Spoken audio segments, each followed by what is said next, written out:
Gordon! Okay. Yes. Yes. So if we go through door 4 here, we have everything there. We shouldn't have to redo anything. Give me 1 second. I'm gonna get a drink. I'll be right back. I thought we were finished with that topic. Just kidding. Like I said, it shouldn't matter. We should just be able to go through simple door number 4, door number 5.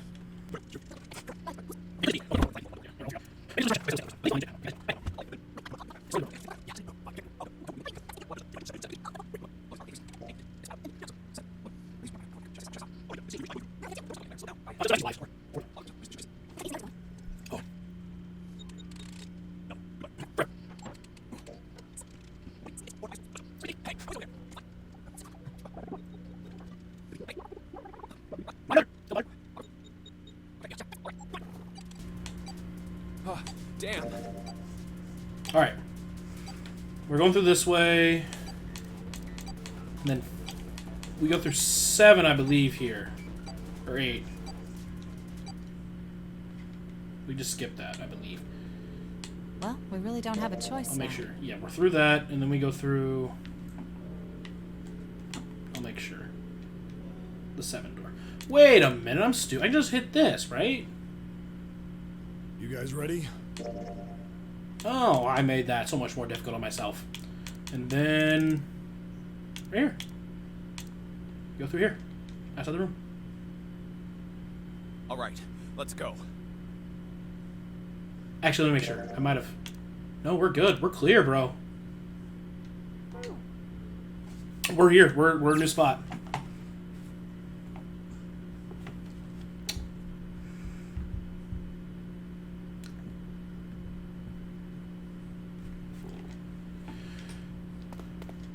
We've seen this a little bit. He ran and ran and ran. At the end of the hallway was a door.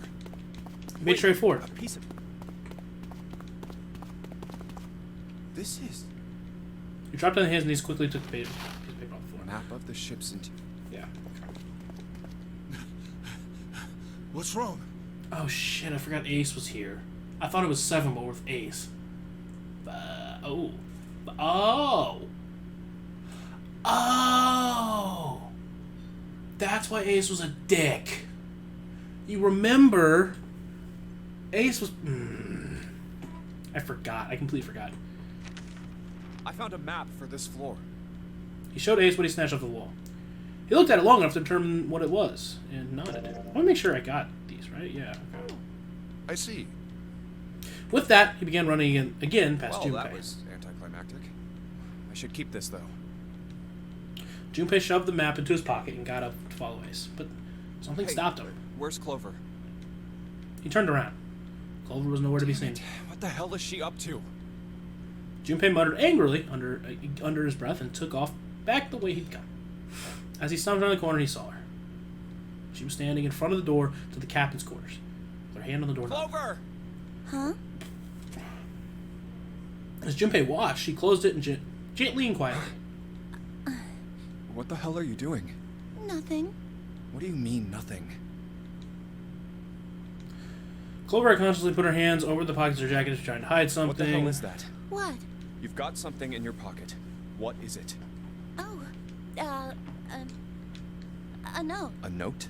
Yeah, I found it in the pocket of the guy with the captain's clothes. She didn't tell us this last time. I'm pretty sure. It said something about the darkness of the sinister hand. She or definitely did not something. tell us this last time. What the hell? Let me see it. No, not right. But Junpei wasn't going to get to see it. From the end of the hall, he heard Ace's voice. Hey, Clover! What are you two doing? Hurry up! Just trying to stay away from your murderous ass. He's getting mad. Clover I'll shrugged. show it to you later, all right? Come on, we gotta hurry. Before Junpei could protest, she was gone. Round the corner and off down the long stem of the L. I think he went right, because Santa leaves 2, 4,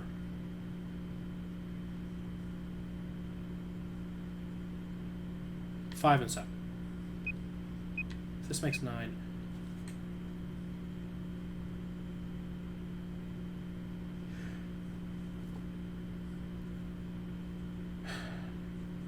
Santa and Snake were probably in on it together. That would explain that. The issue, it makes sense because, like, the path, whatever. The issue I have with that is,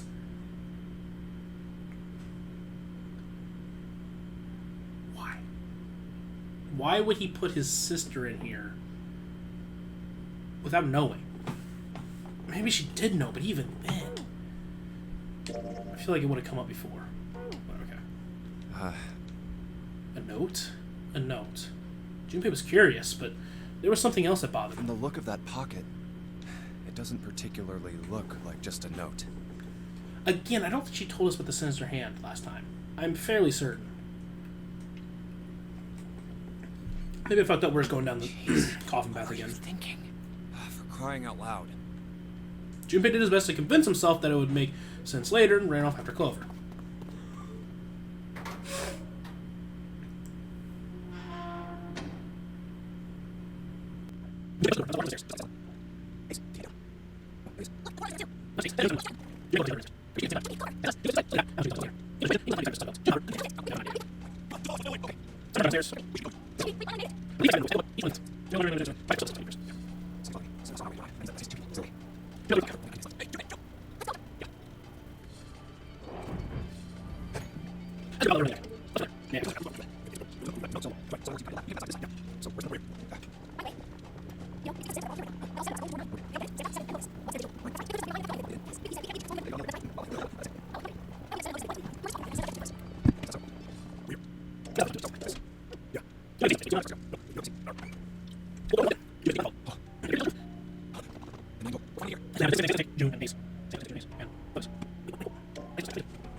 Is that an alt?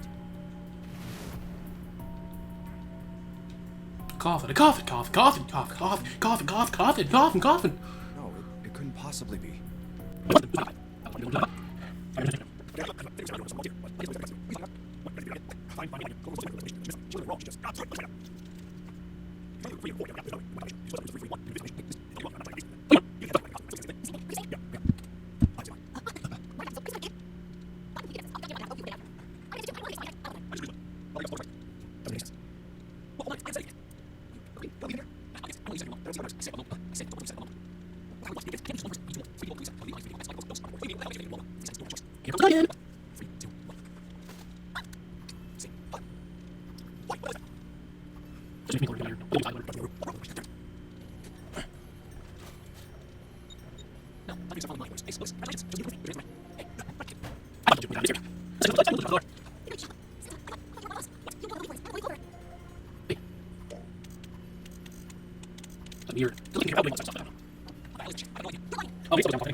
Please.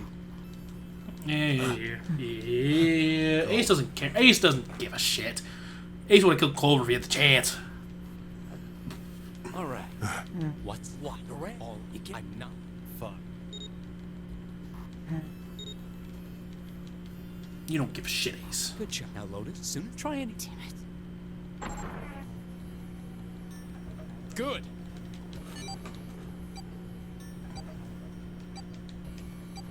Later. I don't know why this change is now seeing the safe ending. I think it just wanted you to say the safe ending. I don't know why it changed, but it did, so I guess we're here.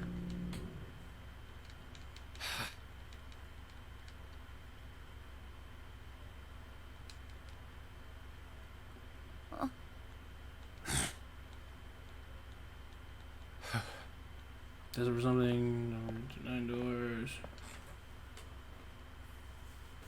He stood in front of it and looked at the red. A red engaged. Move to the smaller door.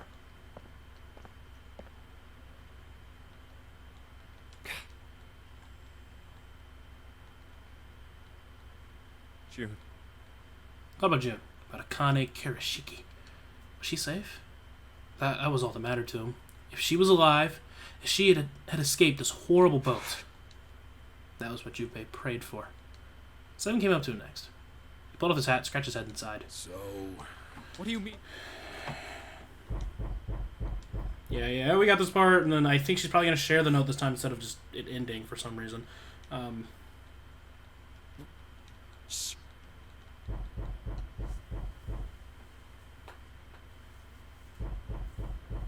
Where is it? I'm coming from the coffin, and you guys know the coffin. Could it? You're wrong. Let's open. But how? What? You're telling? Just shut. Damn it!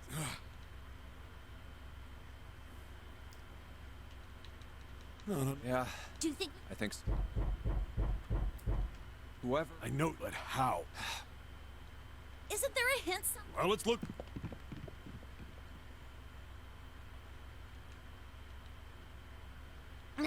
There's. Not making this easy, are they? The sound still wouldn't stop. It wasn't a noise that belonged to that room.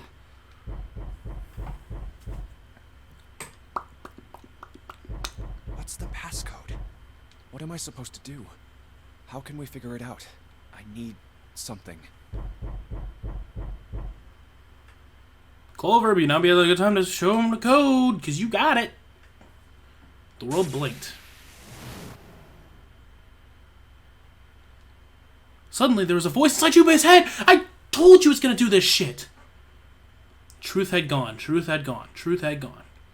Now Truth is asleep in the darkness of the sinister hand. Wait, what? What the hell was that? I told you, that's what they're going to do. That's how they're going to do it. I don't know why they didn't just have Clover's there. She could have just showed the fucking note, but whatever. Junpei was utterly and completely baffled. What's up? Seven and Clover ran over to him, but Junpei didn't know what to tell them. If he told them he'd heard a voice, they'd laugh, or worse, think he was going insane. So all he said was, Nothing. cleared his throat a little too loud, and then looked pointedly down at his bracelets. There's a pair of small buttons protruding from either side of it. Junpei. Right, left, right, left, right, left.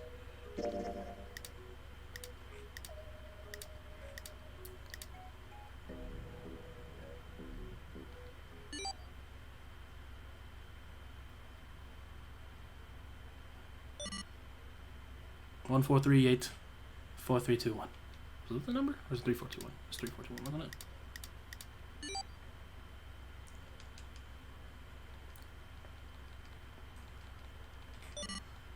One, 4. Huh? Hey, what the hell were those numbers? Oh my gosh. Are those?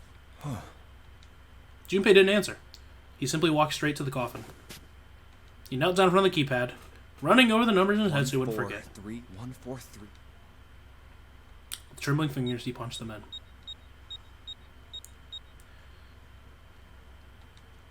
That was all of them. He punched the E button. There was a moment of complete silence.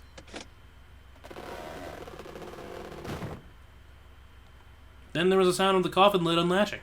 Someone sat up out of it. What? Why are you?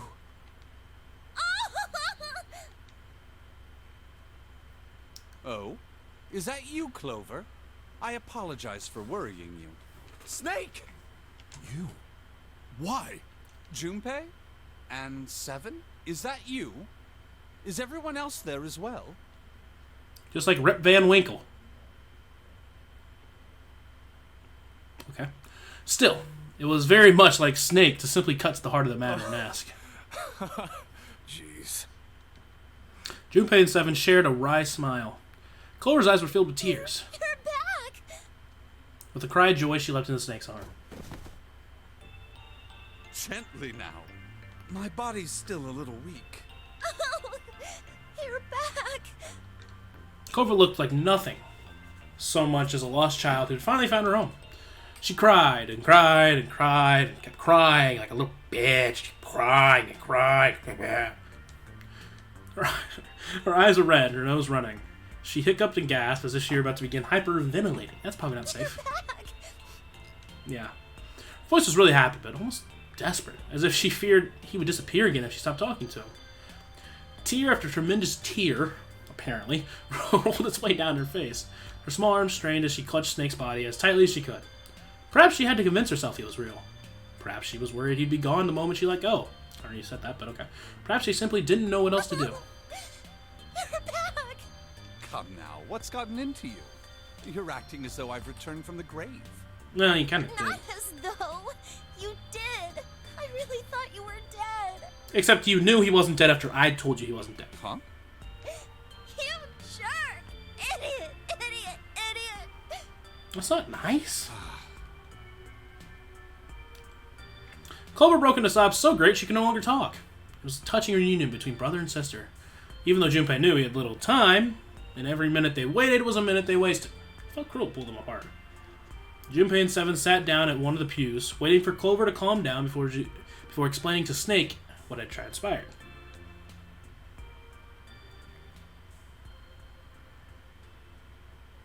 I see. I believe I understand things rather well. In the shower room, there is a dead body wearing my clothes. Because of that, you thought that I was dead, correct? He quickly and neatly summarized the events of several hours. You also discovered a corpse in the captain's quarters, and Santa turned on you here, in this room. Do I have it straight? Sure. Well, the dead body in the captain's quarters is a surprise. Sorry, there wasn't a good time to tell you. Don't worry about it. Well then, I've got a pretty decent idea of what happened while I was indisposed. But it's still something of a mystery who did all this, and why. The corpse in the shower room that looked like me, and the corpse in the captain's quarters. I know why. Why were they killed in the way they were? You don't know? No. The guy in the shower room. We don't know who he is, so let's just call him Mr. X. Haha. I'm more of a Guy X fan myself, but Anyway, this Mr. X is wearing Snake's clothes. X gonna give it to you. But you're wearing some kind of weird robes. That means someone took your clothes and put them on Mr. X. We need to figure out who that was. I apologize, but I have no idea who might have done this to me. I'm assuming. Oh, it goes to.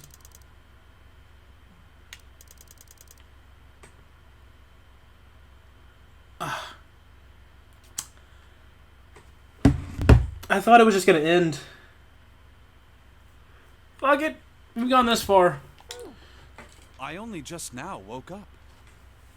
I was unconscious during all the events you just described to me. Oops. They must have undressed me and changed my clothes during that time. When were you knocked out? When we split up to look for the red. Where did they get you? Do you remember? It was a small room in one of the hallways on C deck. What happened? The same thing that happened to every one of us when we were abducted. A canister releasing some sort of gas was thrown into the room. I believe the gas is some sort of incapacitating agent. Then that I means said it it for a was... second. Zero. Ooh, ow. Hurt. Okay. Looks that way, huh? There's nothing else I have to tell you. When I woke up, I was in this coffin. Junpei crossed his arms and thought. Why? Why did Zero make Mr. X wear Snake's clothes? How would that benefit Zero? I don't get it. What the hell does any of it mean? And I have no idea how I got the passcode for the coffin either. Truth had gone, and truth had gone. Where did those words come from? Why did I feel compelled to push the buttons on the bracelet after hearing that? Seven had asked him about it while they waited Clover to finish crying. He had no answer for him then, and he still didn't. All I know is my fingers moved on their own. It was like I did it subconsciously. That was me. I did something for once. I don't get it. What the hell does any of it mean? His mind was a maelstrom of mysteries, clues, theories, and more mysteries. He could barely think. Also, Snake and Clover had been subjects in a similar experiment 9 years ago. The ability to access a morphogenetic feat. The first is Epiphany, and someone did act a girl. Her name was... There had been another experiment conducted on this same ship 9 years ago, and a girl had died during it. Oh, did she say that? I didn't know that. Morphogenetic field. Yeah. The 2 murders. Switching clothes. The nonary game. And whatever strange thing had happened was... And whatever strange thing was happening to Junpei himself. The maelstrom in his head spat out words and ideas that disappeared back into it as almost as soon as he grasped them. But as he struggled through them, Junpei began to realize something. There was something that tied all of them together. And the point connecting the dots. Zero. Oh. He's the ringleader. The person who trapped 9. Zero should know everything. If we can uncover Zero's identity, all of our questions will be answered. Who was Zero? Junpei had the beginnings of a theory, but he can only test it. Or perhaps... At any rate, we'll have plenty of time to decipher the details later. For now, it is of utmost importance that we escape. Junpei, it was 4:30 the last time you checked the clock, yes? That means we have less than an hour. We must hurry. Hey, how are we gonna get out of here? Come on, you can't be serious right now. Isn't that obvious? Through the other number 9 door. Oh yeah. With Snake, we can open the door. Don't tell me you hadn't figured that out. As they sniped back and forth, Junpei glanced at Snake's left hand. He was wearing a bracelet with the number 2 on it. Come on, you gotta tell me these things. I, assumed you'd figured it out. Forget it. Let's just get going. 7 stomped off toward the smaller number 9 door. Clover, Snake, and Junpei followed. 7 quickly laid his hand on the red. An asterisk appeared on the screen. And Junpei and the others followed suit and laid their hands on the scanner panel. Soon, there were 4 asterisks on the screen. 7 glanced at them and laid his hand on the lever on the red. All right. You guys ready to go? Yes. Yep. Junpei paused for a moment. Not yet. Huh? Before we go in, I'd like to check something. You want to check something? Yeah, but before I do, 7, could you pull the lever? I want to make sure we can verify with just the 4 of us. What do you mean? We don't need... Just do it, alright? But if the door opens, don't go in yet, okay? Please, this is really important. I really need to check this, okay? Work with me here. I don't know where he's going. Junpei looked directly into 7's eyes. The older man looked back for a moment, then nodded. Fine.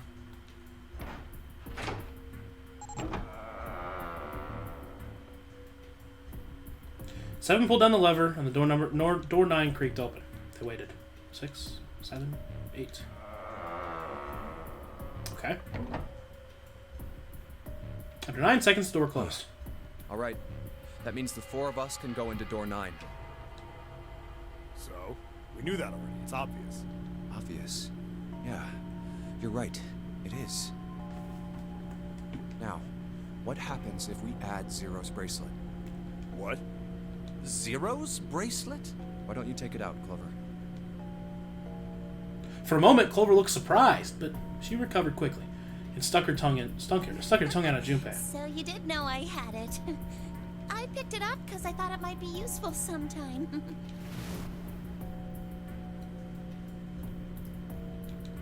This, if you look just at me, then I should be able to open door 9 with just me, Clover, and his bracelet. Though the big question is, if Cap is the mastermind of this game, would he really put one of these bracelets on? Anyway, let's just give it a shot. Clover, give me your hand. Okay. Now the captain's bracelet. And pull the lever. However, the door didn't open. The red display read error. I knew it. Now, what does this tell us? Maybe the bracelet has to be on your wrist in order for it to work? Nope. No, that's impossible. Did you see how the panel showed a 3rd asterisk when I scanned Cap's bracelet? Whether or not it's on your wrist doesn't matter. All you have to do is put the bracelet near the panel for it to register. 7 waved his bracelet in front of the scanner panel. Sure enough, a single asterisk appeared on the red. Looks like you're right. See? So what does that mean? There's only one possibility. That bracelet isn't the number 0. Is that what you're saying? That's right. Then what number is it? Let's find out.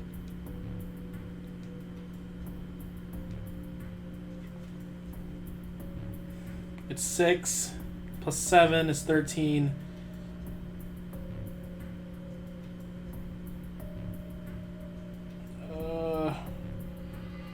No, wait, no, sorry. Yeah, backwards. Oh, it is 6, sorry. Oh, it's just, yeah, okay. So it's me. 7, Junpei, and Cap. Right? 5, 6, 7. Okay. Let's try 7. If this combination opens the door, then Cap's bracelet.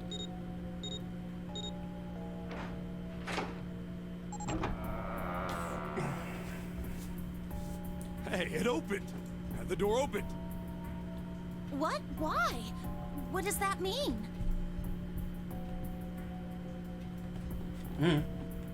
Both 7 and Clover seem rather shaken as they turn to look at Junpei for answers.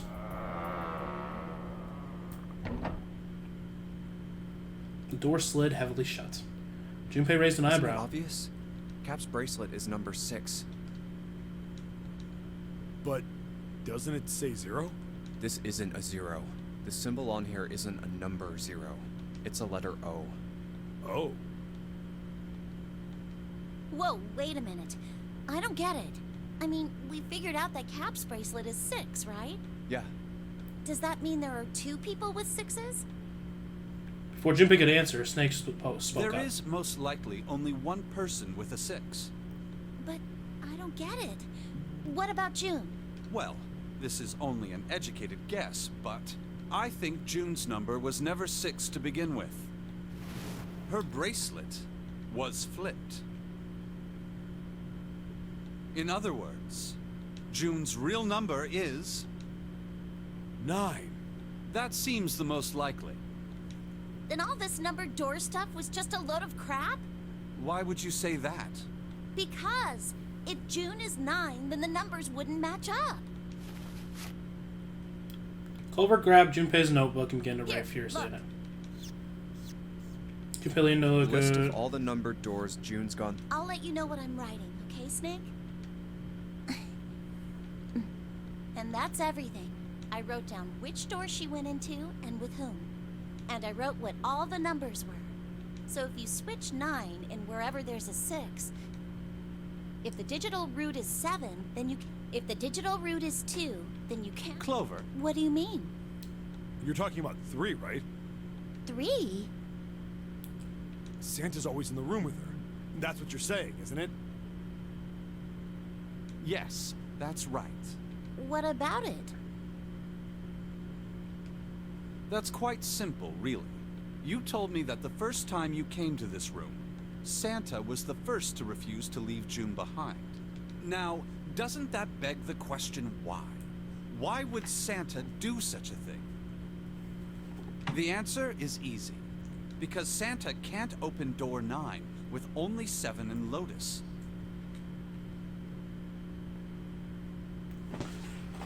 Excuse me. That is a very complicated way to look at it. I think it works, though. Even with the other routes, I think it works. I'm not going to go too deep into it. I'm just going to assume it does. Of course, there's only one reason for that. His number isn't actually 3. Santa's real number, 7. Would you be so kind as to modify my sister's equations? It's a 0. Yeah, sure. 7 took the pen from a confused Clover and began to adjust her calculations. This is what you were getting at, right, Snake?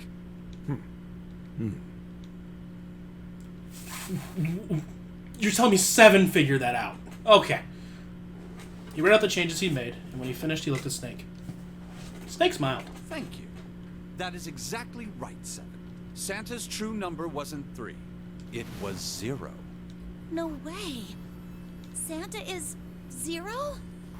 And June was 9, not 6. But what about the other guy? Conversely, Santa was 0, not 3. Plus 3 and minus 3, they cancel one another out. Nothing appears out of order.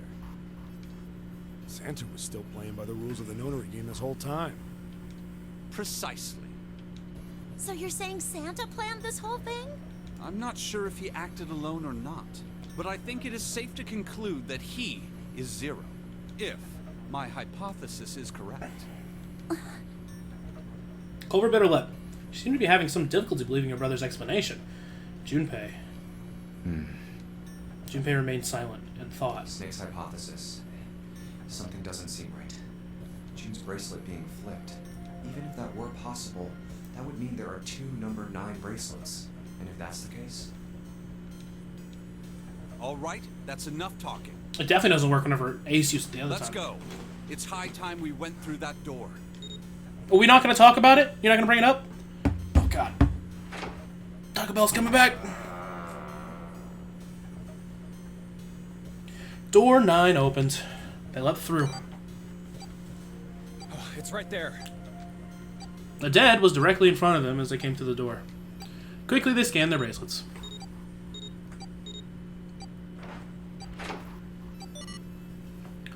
And the detonator stopped.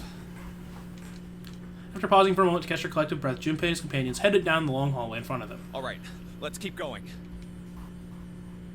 At the end was a set of stairs leading them down into the I think ship. these stairs go to the bottom deck. They leaned out and looked over to the side. Looks dry. Let's head down. After deciding it was safe, they headed down the stairs.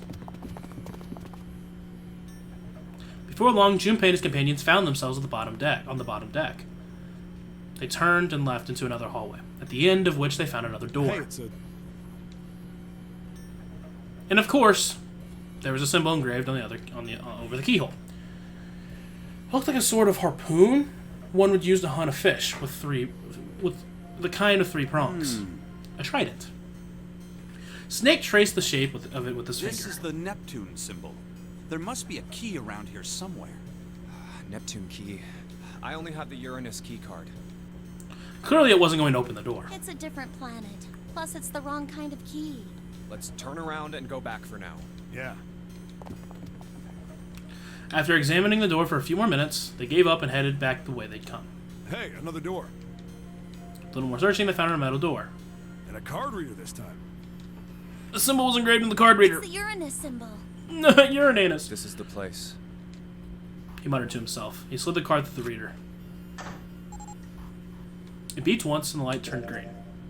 We're still there? Holy shit. With a heavy metal groan, the door creaked open. Oh my god, it's heavy, it's hot, it's hot. Junpei, Clover, Snake, and Seven looked at one another, nodded, and stepped through. The room they found themselves in was full of books. Wow! Wow. It's totally full of books! There's so many. I don't know where to look. It looked remarkably like a library.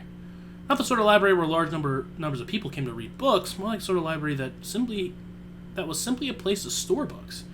He felt a little overwhelmed by the sheer number of books, but Junpei did his best to speak with All authority. right, if we want to get through that door out there, we need the Neptune key. I say we split up and look for it. Okay.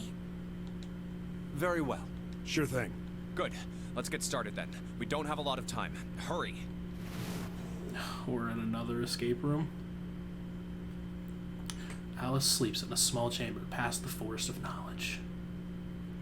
As he began his search for reasons he didn't fully understand, Junpei felt those particular words float through his mind. I thought you heard that in this playthrough. I don't know. Here we go again! I guess we should have seen this coming.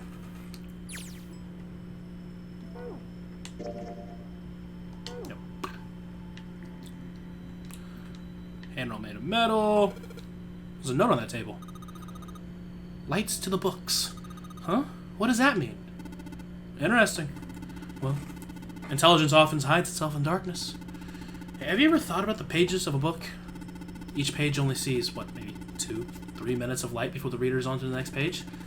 They spend the rest of their lives locked in darkness, rather like myself. That's horrible. Oh, don't get me wrong. I'm not complaining, after all. Not at all. I've in the darkness, yes. But that has gifted me with the ability to catch the truths others might miss. I can hear the voices hidden in the darkness, you might say. Can I read the note? Oh, he did read the note. To read the books?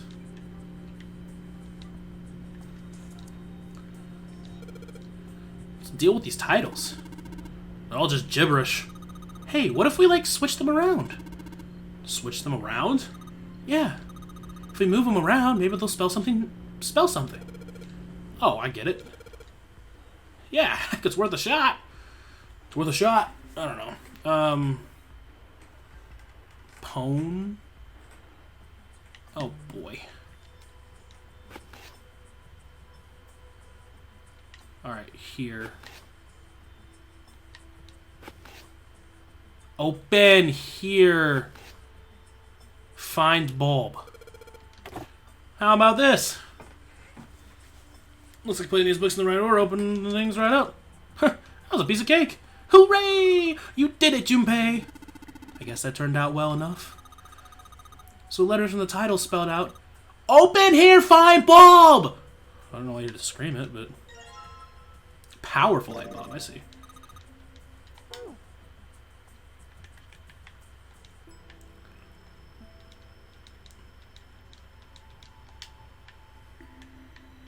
Okay. Kids book? Here? Looks like a children's story about Native Americans. Hmm? Don't you think it's a random book? Don't you think a random book like that is kind of suspicious?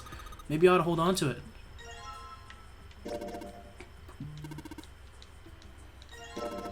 Oh, what's this? It's one of them pop-up books. LRK? That doesn't mean anything. Does it? Well, you could make him KRL, like Curl or Carl. Carl! Carl!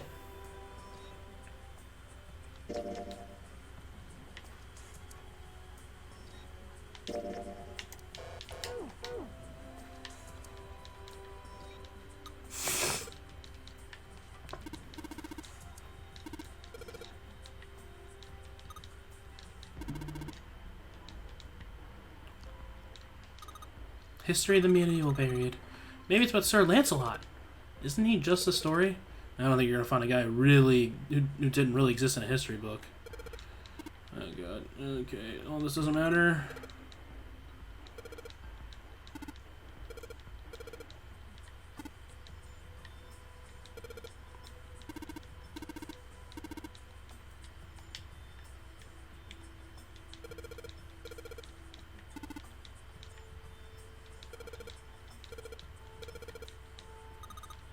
Just listening to you read those is giving me a headache.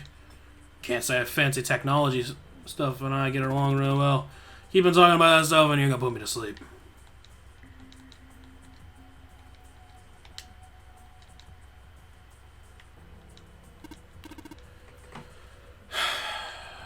I don't think I care.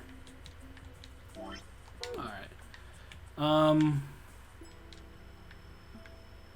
This one looks interesting. Tab all as if. Man, he's got some weird stuff in here. I can't even pronounce this one. Who's that? Some famous guy? It's not a person's name. It's not a person's name. It's the name of a fictional book created by Abdul Alhazad. Said to be one of the sources used in the creation of Legendary Book of the Dead, the Necronomicon. Oh. So these are all cult book and stuff. I guess so. So it says Golden Rabbit in the Moon. Doesn't mean the rabbit lives on the moon? Rabbits are pretty cute. But what is the moon stuff about? It's talking about Judas, the Judas tree, and that is said to grow on the moon, according to Chinese legend. Okay.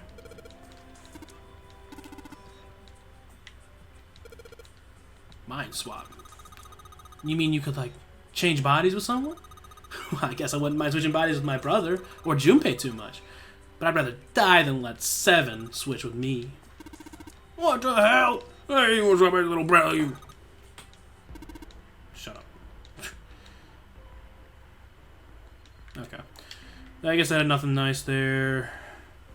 Anything cool here? Paleontology. That's the one about fossils, right?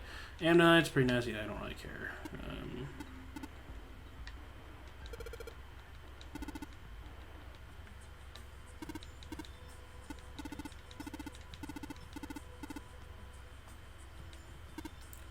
The theory of evolution. I know this one. That's the Darwin guy, right? Well, yes and no. Charles Darwin wrote a book called On the Origin of the Species. In it, he put forth the theory of evolution. Yes, I remember. Yes, I remember the part. He called it natural selection. Exactly. Mother Nature's really. Okay. Wait. Yeah. Okay.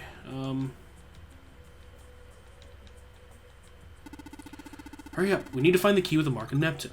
Okay, that sounds like a job for the best brother and sister team in the world.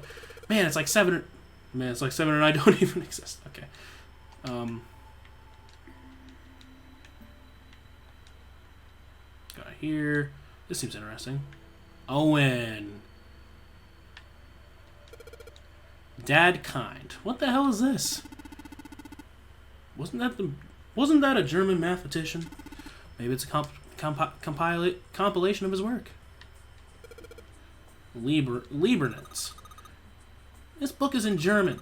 Looks like the complete works of something. Never heard of it. Well, if Steak doesn't know what it is, I don't think we'll ever know. Owen, huh? Owen. Isn't enough to go on. Perhaps it's about the English Revolutionary? Sheldrake? Sheldrake. Isn't Sheldrake...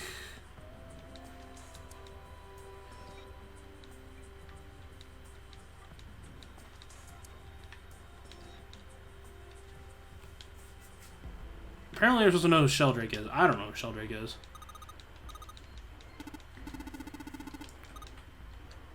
What? That's a weird book, Junpei. Indian mathematics? That's funny. Why is that funny? Why is that funny? I don't know.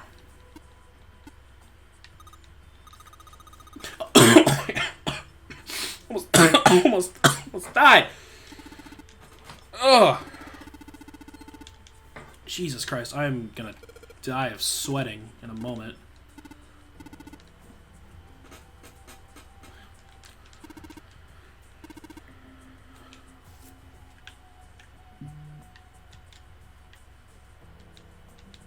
Small enclosure with 9 sides. There are 3 of these look like music stands. Hey, Junpei, you think maybe we're supposed to put those pop-up books in the stands? And you can open them up. Oh, yeah. If we do that, then we should be able to make a shadow on the bottom there. True, but there are 3 stands, right? We don't have enough picture books. In other words, we need 3 picture books. There are 3 lights in this thing. They aren't very bright, though. Hey, didn't we find some kind of really powerful light bulb earlier? Why don't you put one of those into the lights? Yeah. Well, it'll get a lot brighter, but if there are 3 lights, that means 3 light bulbs. It won't be much point unless we get to replace all 3 lights. 3 light bulbs, huh? 3 light bulbs, 3 pop-up books. Well, at least we know. Oh, sorry. Oh no, I'm sorry. What's the deal with that sappy stuff? What was it? I don't know. No, go back down. I wasn't done.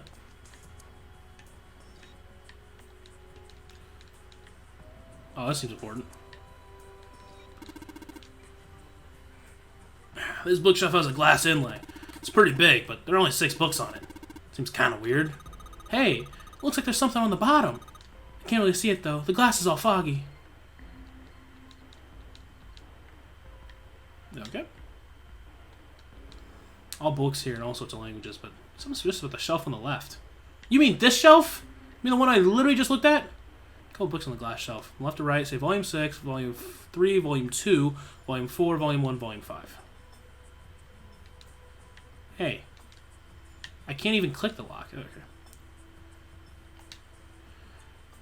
632415. Yeah, kind of locked. We rotate numbers and what happens. Oh, what the hell is this? Looks like they just gave us the answer. Guess I might as well give it a shot. I'm just not realizing I don't remember what the number was. Is it 415? Oh, wow, I'm just goated. You did it, Junpei! Yay! I don't know why, but I don't really feel particularly happy about being praised for that. Whatever. At least the lock's open now. See if we can get it open, alright? No, we got it open. Light bulb!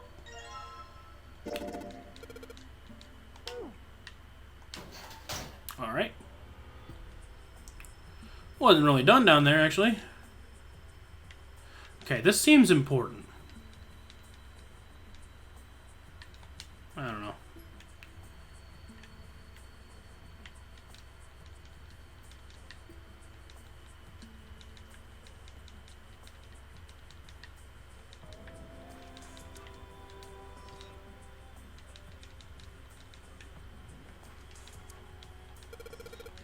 Modern Japanese literature, huh? What's this? Origin of Japanese folklore? There's a bunch of books about Japanese folklore here. Mostly ones about folklore, though. Oh, culture. Well, folklore can cover a wide range of subjects.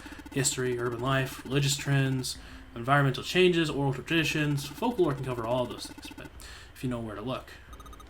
This looks pretty deep. Okay. You didn't come up with anything? Hey, there's no one in picture books here. Something about these things feel kind of nice, you know? Brings back good memories. Guess even people like Seven were kids once. Oh shit, you little brat. Hey guys, cool it. Alright, I think I'm gonna take this picture book with me. Cool.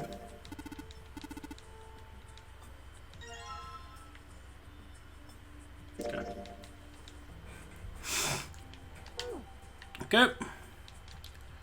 One more picture book, one more bulb. Where to look? Nope. Fucking clue.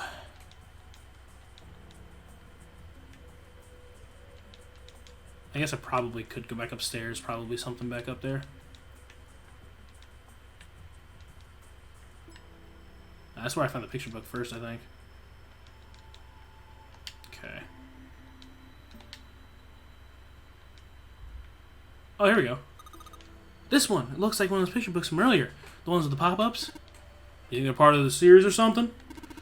They do have the same binding.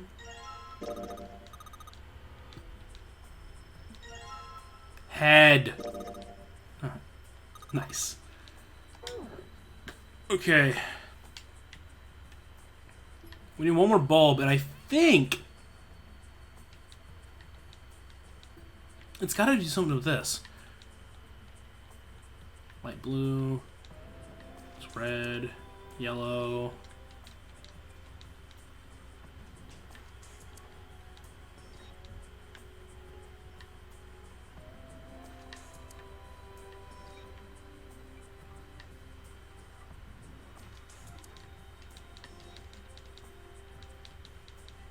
I don't know. I don't know what I'm missing here.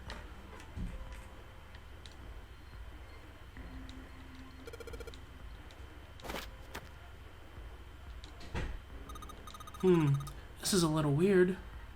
Yeah, it's not bright enough. I don't know where the last bulb's gonna be.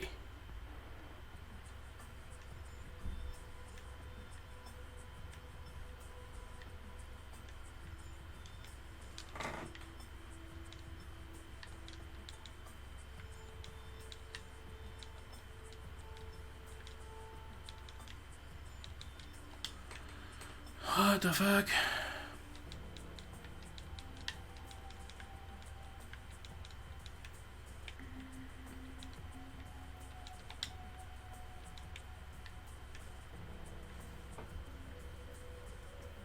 I'm lost. I am lost. These have to be important. They wouldn't just throw these up here if they weren't important. But I don't understand what to do with them.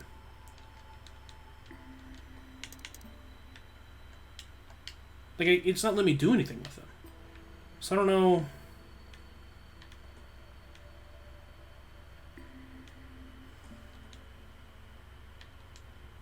Maybe there's a sheldrake up here. Oh, look, 7. Here's a book perfect for you. It's called Correlation of Muscle, Bone Density, and Bone Strength. You're saying that because it says muscle. Well, she said you're strong. Okay, so apparently I didn't look through these, but I don't think they're going to help.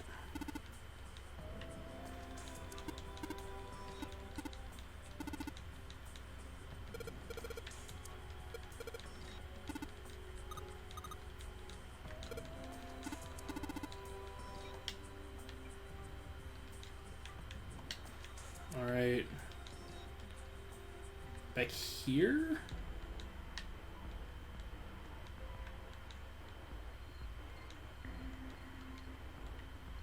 I think we've already seen. We were just here.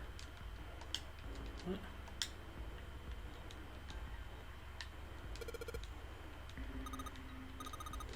Comic book? Jeez, I guess boys are like stuff now. What's that one called? Oh, sometimes it's genetic engineering.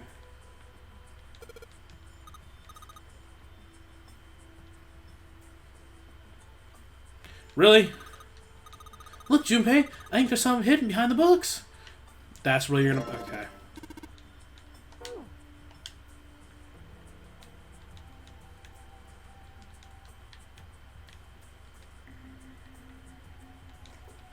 Alright, so 3 light bulbs in here. I'm gonna change these light bulbs. I should. Sheldrake 5. Way to go, Junpei. Good job, buddy. Something projected on the bottom. These letters. They seem familiar.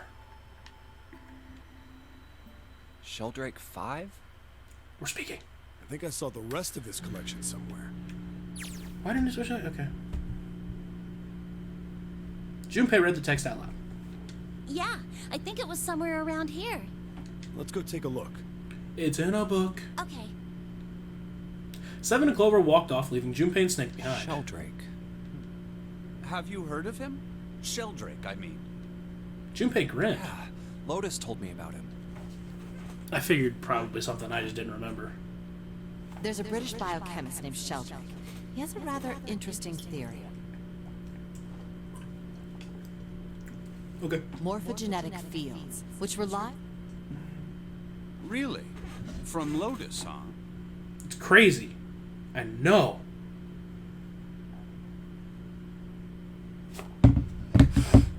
Well, Clover also said something to me about that stuff. She did? Yeah, what was it?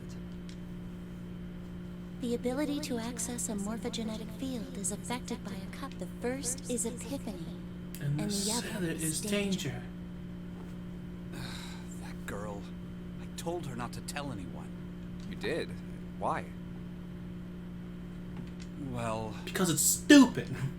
Junpei's eyes narrowed. Look, man, I didn't push it because we're in a hurry, but I'm kind of sick of this. How about you just tell me, okay? tell you what? Don't give me that. About the experiment. Snake's shoulders slumped and he shook his head slowly. Ugh, He finally given up. very well, fine. I'll tell you everything. We're gonna get juicy details. Oh my god, we're fucking so far away. What is happening? But not here. Let's move to the top floor. Junpei nodded. With that, they climbed the stairs to the top floor.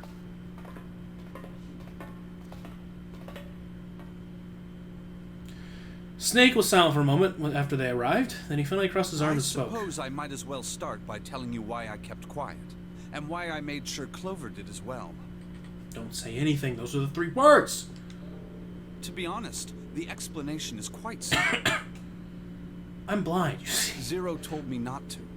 I had little choice. He didn't walk up and tell me, of course. He gave me a message engraved on a card. Snake reached into his sleeve and pulled out a small, stiff piece of paper. That's a Braille card. It looks just like the one you showed us earlier. So you had 2 cards. No, only one. Huh? What do you mean? I thought that card just had some rules for the nonary game on it. Yes, it did. And those were the rules I read you. However, they were not the only thing on the card. There was something I didn't read. Well, perhaps I should say, there was something I couldn't read. And that was? Tell no one of the events that took place 9 years ago. Tell, and I activate your sister's detonator. It's a threat on our lives. Oh. Well, Snake nodded. well, what about Clover? Did she get a message from Zero too? I don't believe she did. But doesn't it strike you as strange that Zero would shut my mouth, but not hers? Yeah. To be on the safe side, however, I told her it was best not to tell anyone. Still, apparently she told you. That girl. What's wrong with her telling me? I figured some stuff out with the things she told me. I mean, it looks like the whole activate her detonator thing was just a bluff. She's prancing around downstairs happy as a clam now that you're back. Snake glanced down at Clover and Seven, examining one of the bookshelves. That's very true. I've decided I can trust you. I've decided to tell you the truth. The chance that Santa is Zero is very high. I feel I can assume Santa doesn't have the time to observe us at the moment. And at any rate, even if he were, I very much doubt he would kill us. Why? Clover told me about the four-leaf clover, about the words. If he knew about that, then he was in my group during the first experiment. I'm sure of it. He wouldn't kill us. Hold on. Okay. No matter what the situation was. Snake paused, cocked his head, as though he was listening to something very far away. His face looked dark, as though something was weighing on him. Hey, Snake? Junpei wasn't quite sure what to say. Snake turned and looked at him. Yes, I know. You want to know what happened during the experiment. Sure. Well, yeah, I guess so. Yeah. How much do you know? Clover told me about... I see. The morphogenetic field in the experiments 9 years prior. How the experiments had taken place simultaneously at 2 locations, one being the ship and the other being a building in Nevada. And the girl that died during the experiment. She told you all that, did she? Snake looked down. His face was tight. A slight tremor shook his body. He tried to hide it. He was putting on a good front, but even Junpei could tell he was holding back something deep and powerful. He made as if to brush something from his face and looked up at Junpei. At any rate, I now know how much you've learned. All that remains for us to determine is who did this and why, right? yes. Can you tell me what happened? Yes. Yes. Can you tell me what happened? Yes. The people who organized the initial experiment were from a company called Cradle Pharmaceuticals. There were 4 of them running the show. Gentaro Hongo, Nagisa Nijisaki, Teruaki Kubota, What is this teriyaki? Kagachika Musashido. Hongo was the CEO of Cradle Pharmaceuticals. Huh. Looks strangely like Ace. Nijisaki was his right-hand man Oh. and did the lion's share of the planning. Are they all dudes? Disappointing. Kubota led the company's research and development division. Oh, that dude's definitely 9. I think. Musashido was their majority stockholder. It was these 4 people who planned the initial experiment. Let me simplify it for you. Hongo designed it, and Nijisaki put it all together. Kubota developed the technology required, and Musashido provided the cash. Huh, so it's Hongo, Yeah. Junpei couldn't shake the senses that he had heard. The sense that he had heard those 4 names Of somewhere course, before. more than 4 people were required to conduct an experiment of this scale. To that end, they organized a top-secret team to assist them with their research. All in all, they gathered 10 people or so. Those 10 completed their team, and they were able to begin the project. They named it the Nonary Project. The purpose of the experiment was to research the prospect of controlling a human mind through sheer will. The vessel, I suppose you could say, for this control was the morphogenetic field. Huh. Why did the glycerin suddenly begin to crystallize? Why did the crystal structure of EDT undergo a sudden change? Why did the rats improve their puzzle-solving skills with each generation? Experiments with humans produced the same results. The more people who knew the answer to a question, the more there were who could answer correctly without having seen the problem before. Why is that? How could it happen?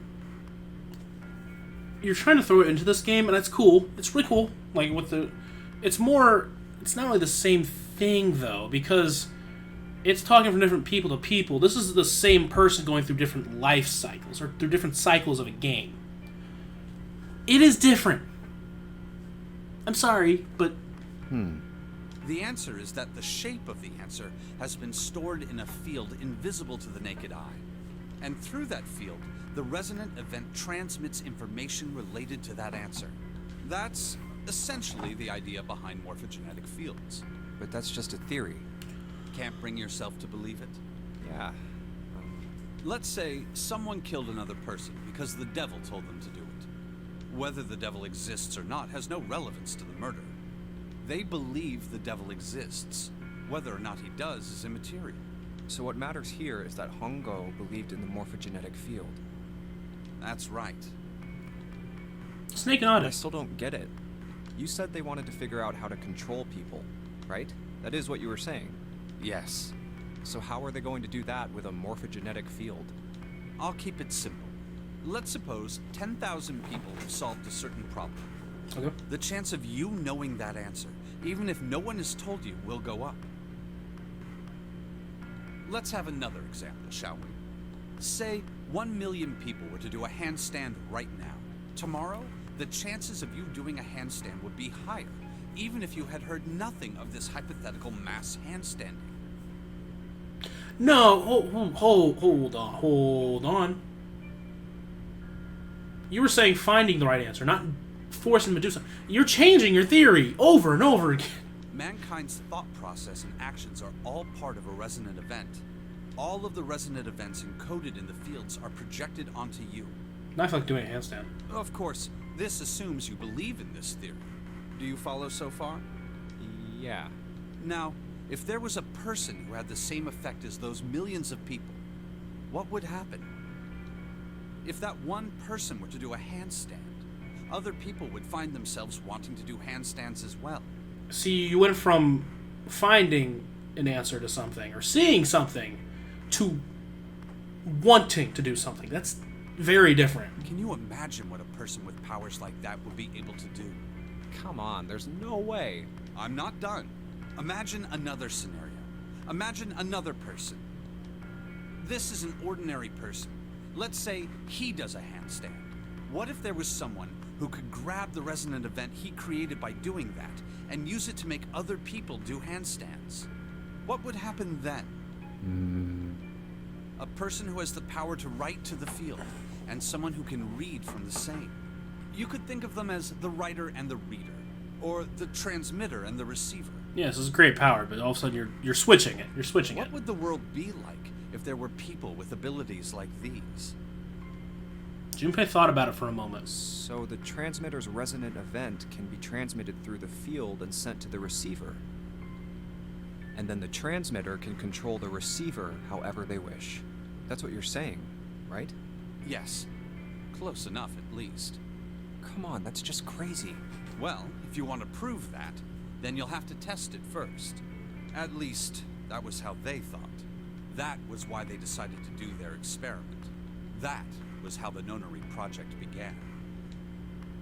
Snake suddenly looked very serious. By the way, Junpei, have you ever heard of the Gansfeld experiment? No, I haven't. Junpei shook his You head. place a pair of subjects in separate rooms. Then you show one a picture and ask the other what they see. A penis! No. A tree. I don't know. In theory, it is supposed to test for the existence of telepathy. Oh, Oh. so why did you bring up the Gansfeld experiment? It was used to screen subjects for the Nonary project. The hospital in a remote town was affiliated with Cradle Pharmaceuticals. Hongo used it to conduct experiments on visiting children in secret. Some of them, he found, had potential. You two, He apparently. began to gather children that showed promise. Children that seemed as though they might be able to access the field. You just... Come on, go hit the field. Come on. I need to see you. I need to see you run a 40. Do a 40. Let me see your standing jump. Of course, none of them volunteered. They were kidnapped. His face barely moved as he smoked. There were 9 pairs As I of smoked. siblings taken, for 18 children total.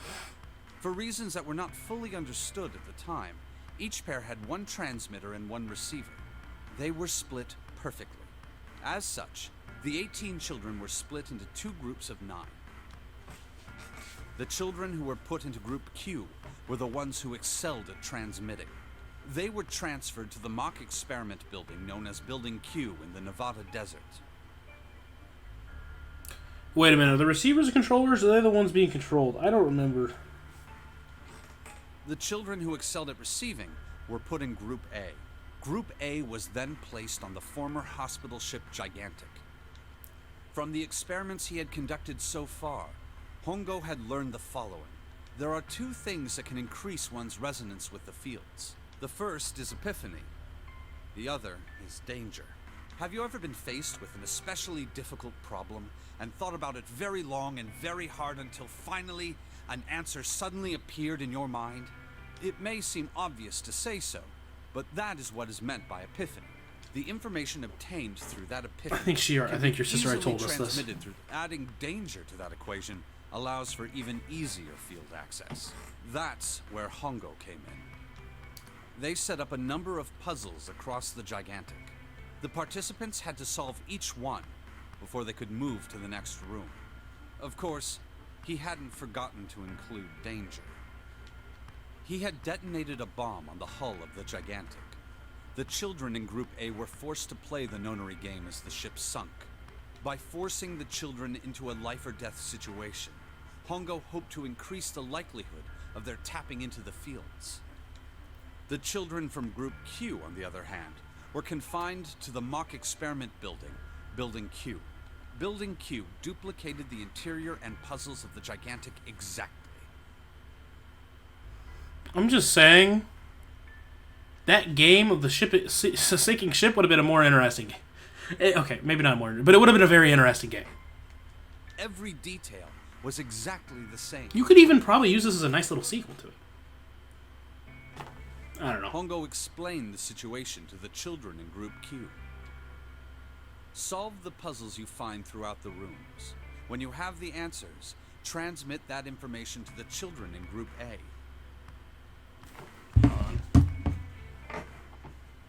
Just gonna make sure. Okay, I'm not crazy. I'm not crazy. I'm not crazy. I'm not If crazy. you succeed, they will be able to solve the puzzles and escape.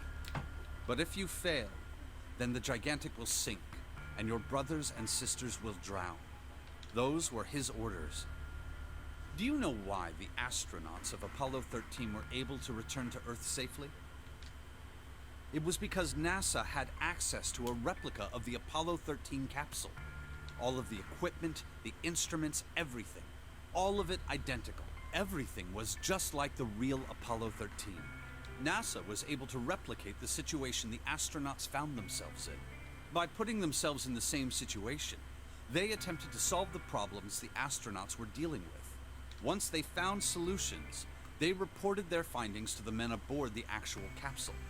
That was how they were able to return safely. That sounds like a normal thing. It was the same with the Gigantic and Building Q. Except they couldn't tell them. The children from Group They had Q to do it used the power mentally. of epiphany to solve the puzzles they found and transmit what they learned through the fields. The children in Group A, however, they had to access the fields to learn how they might advance to the next stage. That is the simplest explanation I can manage. Snake sounded defeated. His half-hearted attempt at derision served only to show how much the story had affected him. Just as Junpei was about to speak... Hey, Junpei, Snake! How much longer are you two gonna sit around on those bony asses? Hey, is that nice? Get down here already! Seven's voice echoed up from below. Snake took a deep breath and blinked rapidly, as if he had just waken up from a long nap. He's right. Let's go, shall we? We don't have much time. We need to get out of here, and soon. Snake headed for the stairs, but Junpei put an arm to stop Hold him. it. There's one more thing I want to ask you. Hmm? Are you sure that there were 18 kids? Why? Well, I thought it was only 16. Oh, yes. That was what they said on the news, wasn't it? Yes, I have no doubt that 18 children were abducted and used in Hongo's experiment. On the news? So this was common knowledge. After all, you couldn't exactly play a nonary game with any less, could you? Well, yeah, but are you saying that the news got it wrong? Yes, I am. There were 2 more children. However, they had no relatives that I'm aware of. I imagine no one filed a police report when they went missing. They were brother and sister, like Clover and I. The brother's name was Aoi. The sister's name was... Her name was... Snake couldn't seem to bring himself to continue. It looked as if though he's about to it looked as if what he was about to say is as if what he was about to say brought him great Her pain. name was Kanny.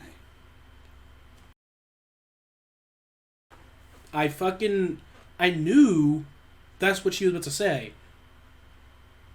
But Kanny is here. I mean, I guess it could be a Kanny, sure. Also, wouldn't you know that they didn't have any relatives? I don't know. That was the girl who died. But she's here.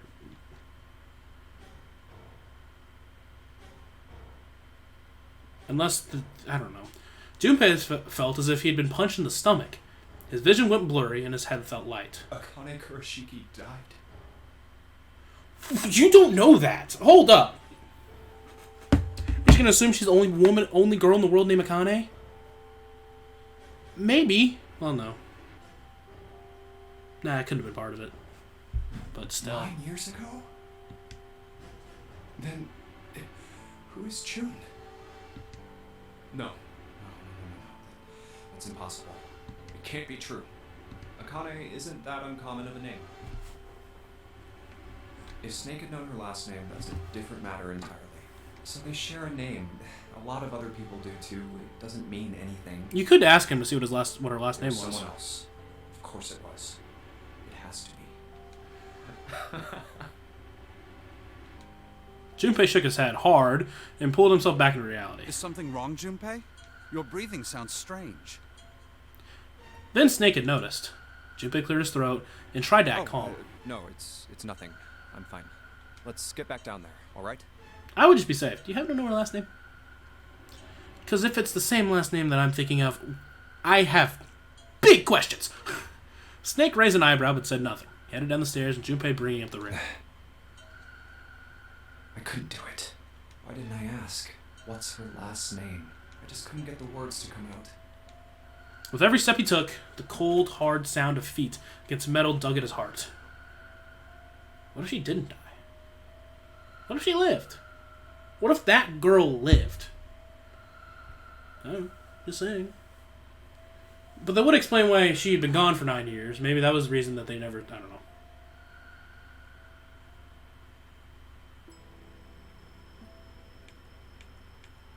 Oh, okay, we're just going back into it, I guess?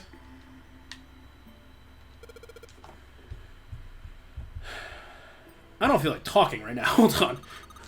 But didn't it say 5 at the end of the shadow book? A shadow picture? Yes, I think we need to find the 5th volume. Well, now, would you look at that? It's a big red button behind the book. Guess we should press the button.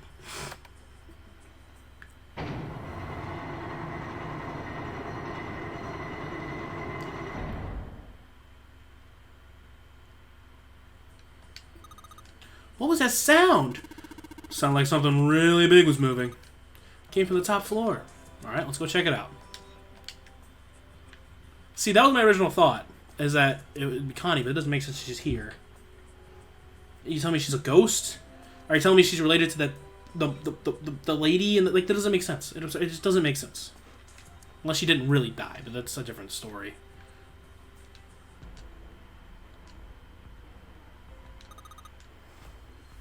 Well, I bet you gotta type something in the keyboard.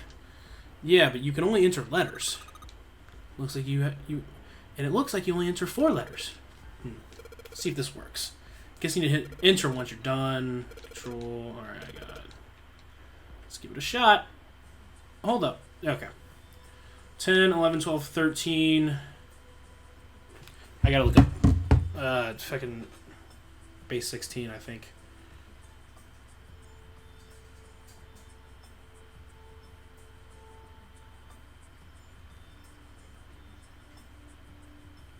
Actually, I should be able to... Hold on. I just gotta make sure. What are you doing? There you go. Alright. So 10 is A, okay. So A, B, C, D. D, G, A, D. D, G, A, D.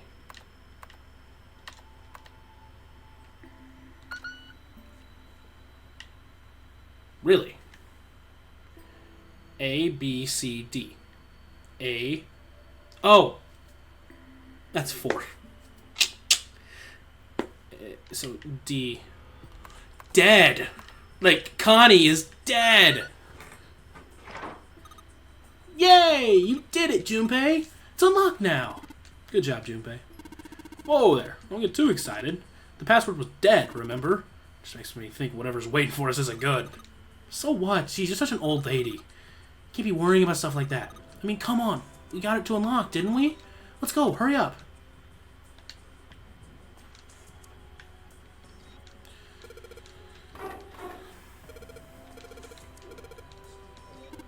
What? Why not?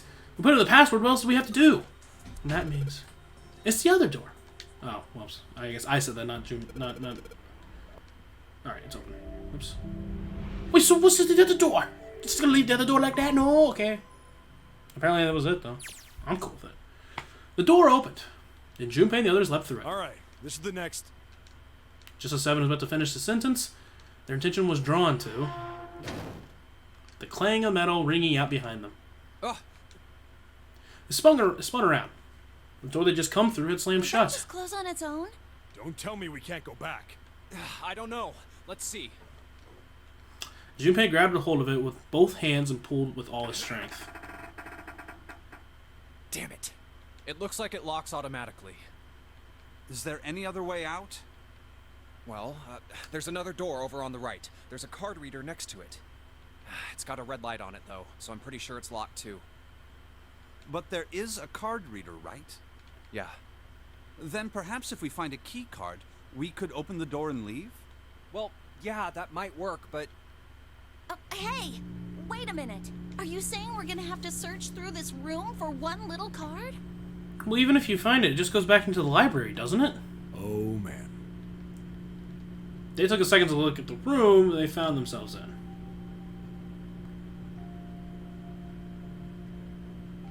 It was filled with piles upon piles of all manner of things. The only word that could describe it was chaotic. It was like a tornado passed through, followed by a giant who had picked up and shaken the entire room a few times. Looks that way. Junpei's heart fell. No way! For real? I'm just saying, Ace and them went through this last time, right? So, how did he get by it so quickly? Jesus Christ. Just saying. Well, we can sit down and wait to die, if that's what you prefer. I don't know. Kind of like the idea. Tired. I'd rather doubt that, however. So it would be wise to start looking. We haven't much time. Let's find that key card. Oh, and the Neptune key as well. We won't be able to get through the hallway without it. That's a good point. Probably in here. All right then. Let's begin. Another one of these fucking things. I guess I knew.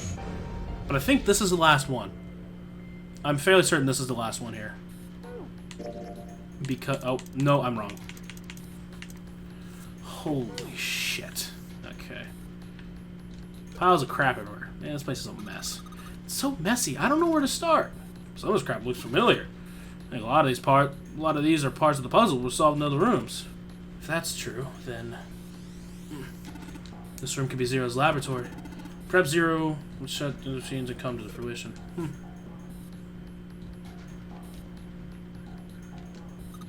Hey, Junpei, isn't that the nautical table? Yeah, I feel like we've seen this before. Yeah, you have, weirdo.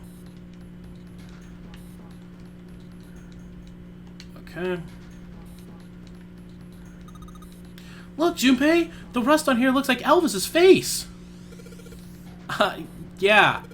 How exciting.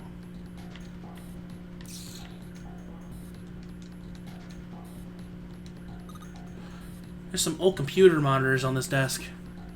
You don't see CRT monitors that much anymore.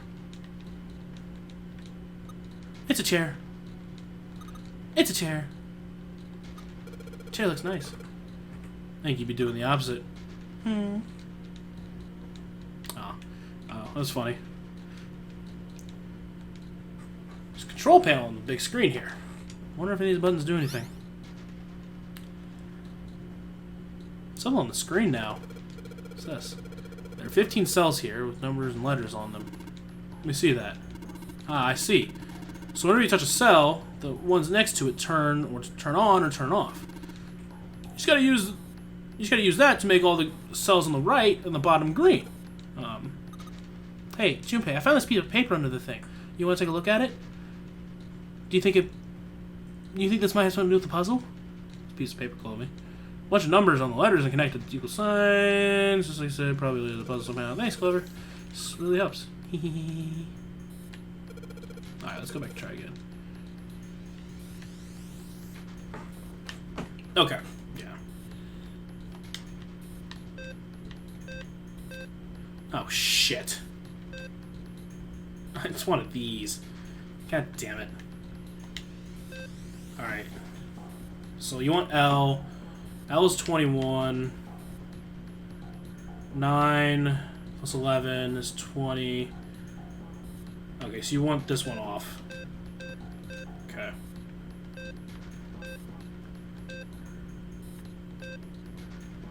It's not really going to help me, but no.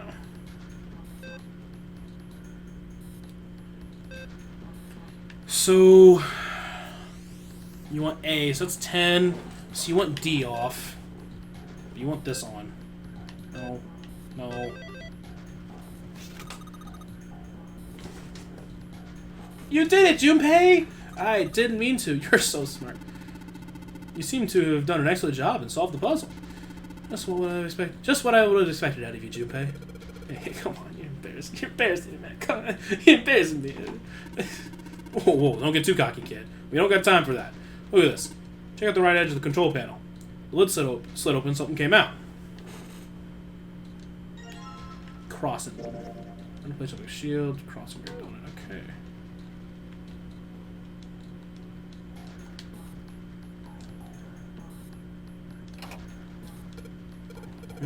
Nothing's happening. I feel symbols engraved just above each indentation. To the left is a steering wheel symbol. Upper right is a cross symbol. Bottom left is a mysterious circle symbol. And lastly, the waffle pattern is engraved near the bottom of the right indentation. Additionally, each symbol has been given a number. 1 steering wheel, 2 cross, 3 mysterious circle, and 4 waffle patterns. Perhaps we need to insert the emblems in this order. That order, huh? So yeah. Okay.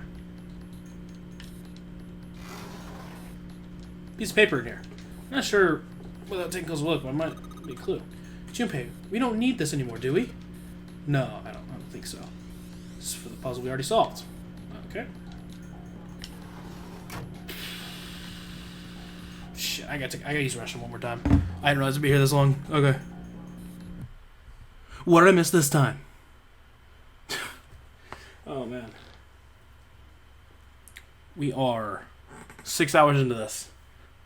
Let's do this. Let's do this. Let's finish this bad boy off tonight. Fuck it. Why not? Alright, so this is probably another one. The monitor is a part of this machine. It's really dim, though. It's got a map of the world on it, but I can barely see it. Oh, wait. Oh, we don't help. I wonder what the hell this thing's for. This one on the front looks like a compass. Junpei, looks like there's a compass on there. Ah, now I get it. What do you mean? I guess you weren't there for it, Clover, but I solved a puzzle like this in the wheelhouse. I think you just need to do the same thing here. Same thing? The important part is the nautical table we just found. I just have to match up with the direction of the compass with the lines on the nautical table.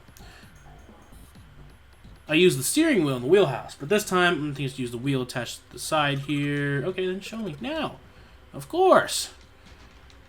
Probably the same way. Touch the direction. Then I just gotta press stop on the compass. Okay, let's do this. Hold up. Okay.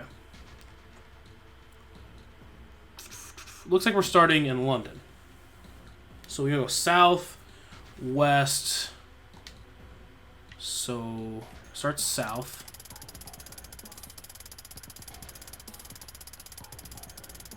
Oh shit. Hold on.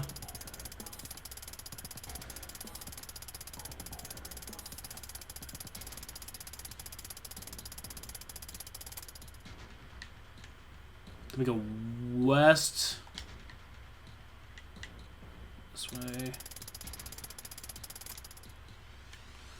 Then we go southeast. This way.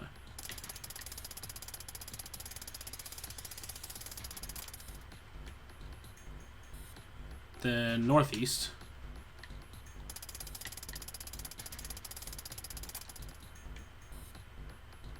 East, northeast.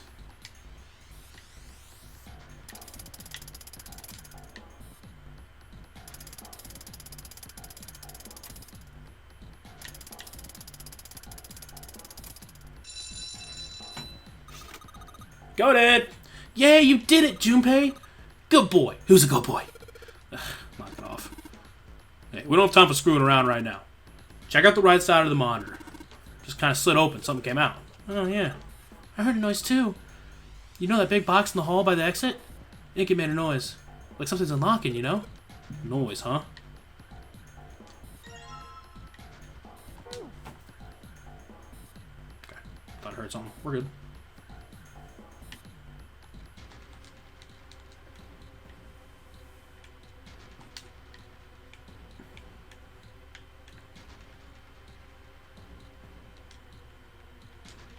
Let's see what happens when I...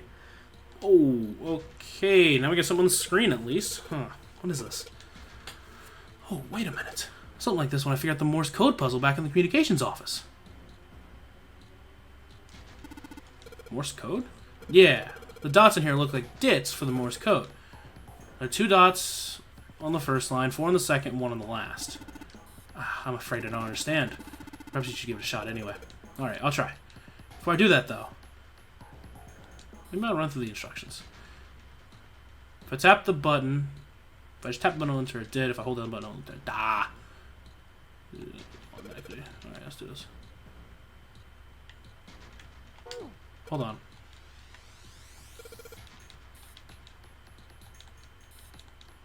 Well, you weren't even giving me the fucking... I think it was...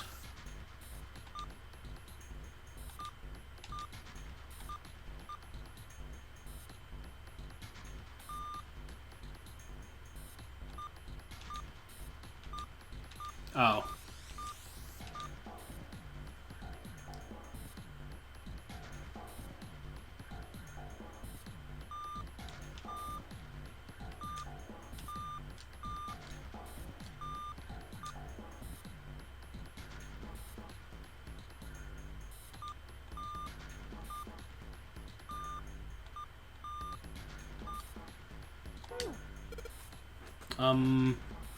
Yeah, it looks like you're...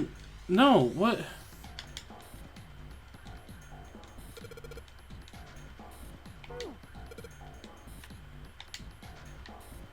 I'm missing something. I'm definitely missing something. Hold on. Because you're... Metal shutter looks pretty sturdy. It's really black and yellow warning stripes. Alright, let's open it. Oh, holy shit. That is pretty damn creepy. There's a coffin in here. Coffin, a coffin, coffin, coffin. Oh, man. Does Seven think... Yeah, he's all pale. He's thinking the same thing I am. No way. Could this be? I'm sorry, but what's going on? It's a coffin! I wonder if there's a vampire in it. Right. I guess Clover and Snake don't know the story. Man, I can't bring myself to tell them. Well, at any rate, let's have a look around. All ice. Ah, the 2 machines. Holy shit. This man is serious. Well, let's open it, shall we? Clover, if you could give me a hand. Okay, I got it. Ready? 3, 2, 1. Ha. No luck. Doesn't seem to be ready to open. Yeah, but it's not like it's screwed shut or something. Yes, I believe it's locked in some other way. Hey, Seven, you think you could use your superhuman strength? No, I... What's wrong? I think I'll pass on this one, okay? What the heck? Very well. We'll just have to give up on the coffin for now. Let's look around a little more, shall we? Alice sleeps in a small chamber past the force of knowledge, beneath the navel of the gigantic. Is that actually true?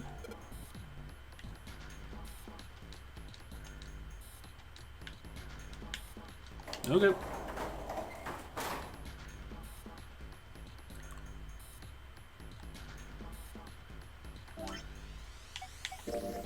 Maybe? I don't... No.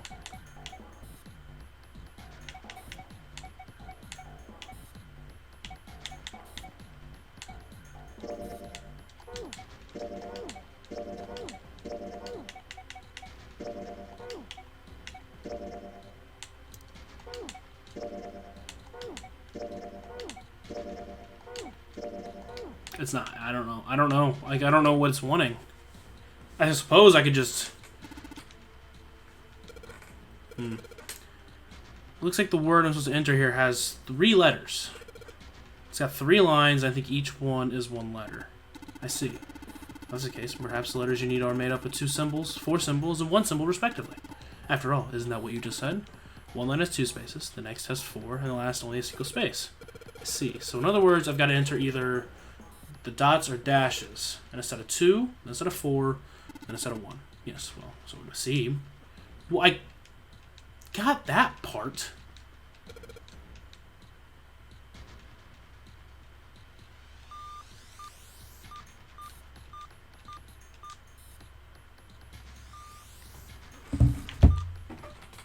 I don't fucking know.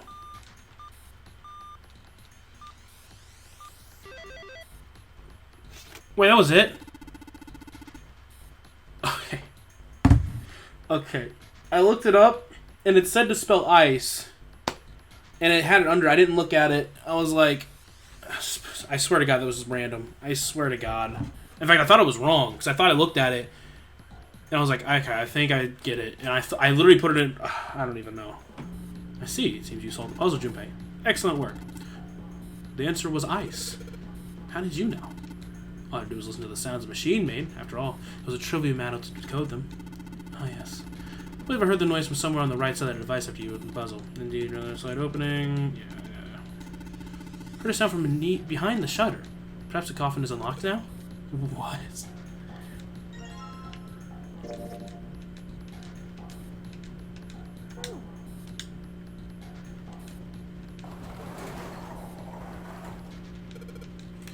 Alright, fine, I'll open it. Okay, Junpei, you can do this. It's just a box. It's just a box. Oh, holy shit, this is a coffin. This is gonna be something horrible in here. I know it's... Okay, deep breaths, deep breaths. Here we go.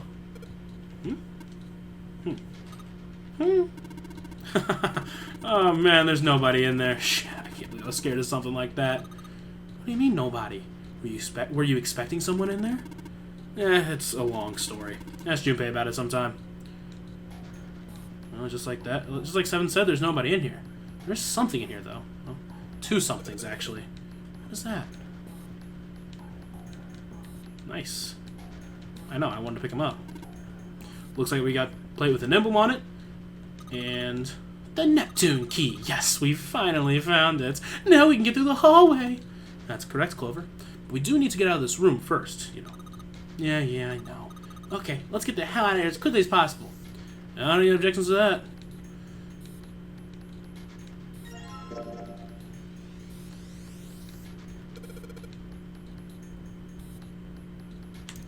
So it's something cross something waffle. I can't remember what the order those go in.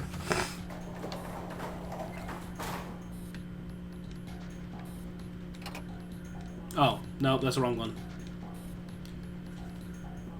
Steering wheel cross, weird circle cross. Okay. Steering wheel.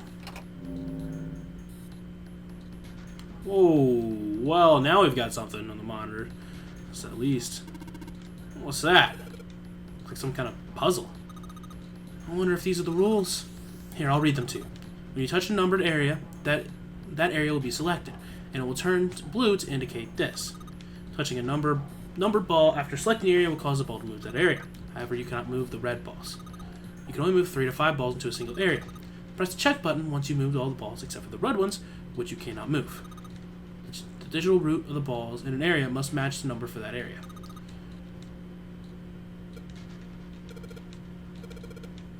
I got it. Don't you mean practice makes perfect? Did he not say that? Alright.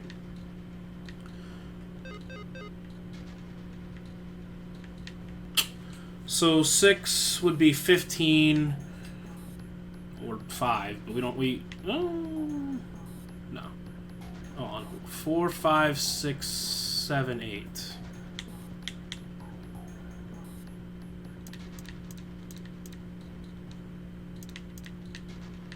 Let's check this out real quick. Oh wait, no. Sorry.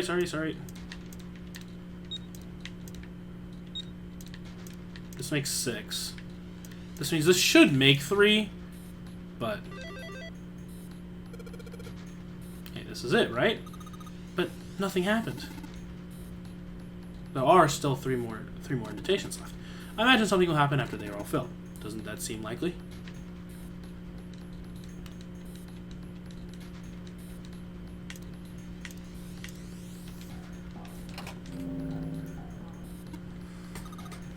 Puzzle show looks a lot like the last one. Yeah, but there's more of those red balls you can't move. Numbers for each area are different too. Looks like we get the same rules as the last one though. Sure you don't want to double check that? No, I'll be fine. If I get confused, I can just look at the screen right over there. Anyway, like they say, practice worth 1,000 wards. Let's give it a shot. Junpei, are you okay? What is going on? Okay. So we need 1 and a 7. So we need 10. 4 and 6 would make 10. Oh, wait, I'm stupid. Or we can do 19. No. It has to be 10.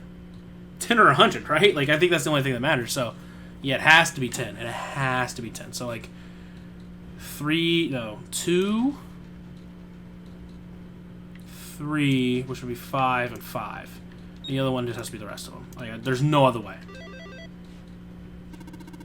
That's awesome, Junpei. There's only 2 left now. You can do it. I know I can. Don't laugh at me. I can do this. Not that hard. That's what I've been doing the entire game anyways. Man, okay. Can't think of anything clever? Please don't strain yourself. You might hurt something. Just give me a break, alright? I don't think Junpei, are you dying? Oh shit, we need 2 7s. Okay, so 16 or just 7. We don't have anything that's gonna equal 7, so we need 2 17s. So 8 and 5 make 13. Plus 4, we need 16. Sorry. 8 plus 4 is 12. We need another 4. We don't have that. So 8. I mean, it has to work. 8 and 2 make 10, which means we need 6. Okay. And then 4 and 5 make 9. That's 16. Nope. Sorry.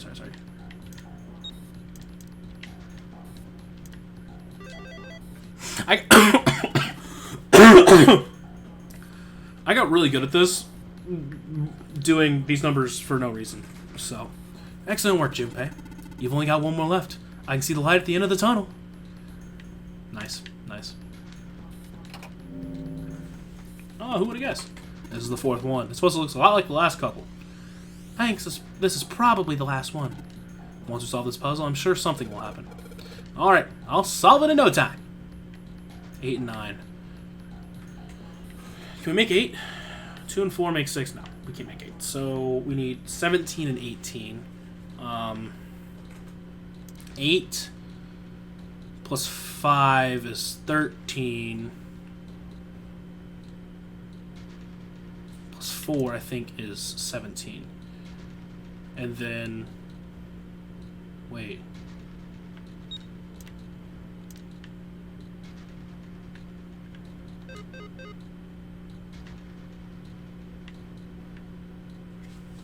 We have...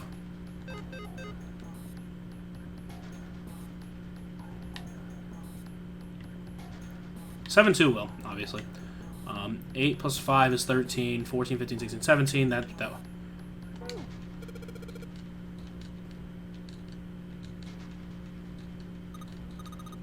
I wonder what it is. I've got no idea.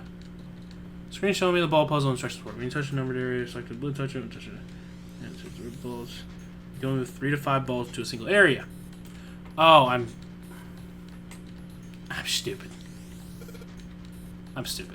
Alright, so 6 plus 5 is 11. 17 is 80? Yeah, I don't know why I struggled with that. And then 7 or 18 plus 8 is 26. It's 8. So yeah, they go into 8.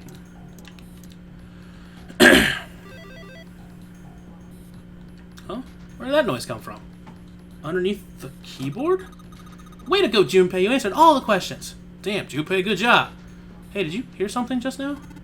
Yes, I heard that as well. From the bottom left corner of the desk, I believe?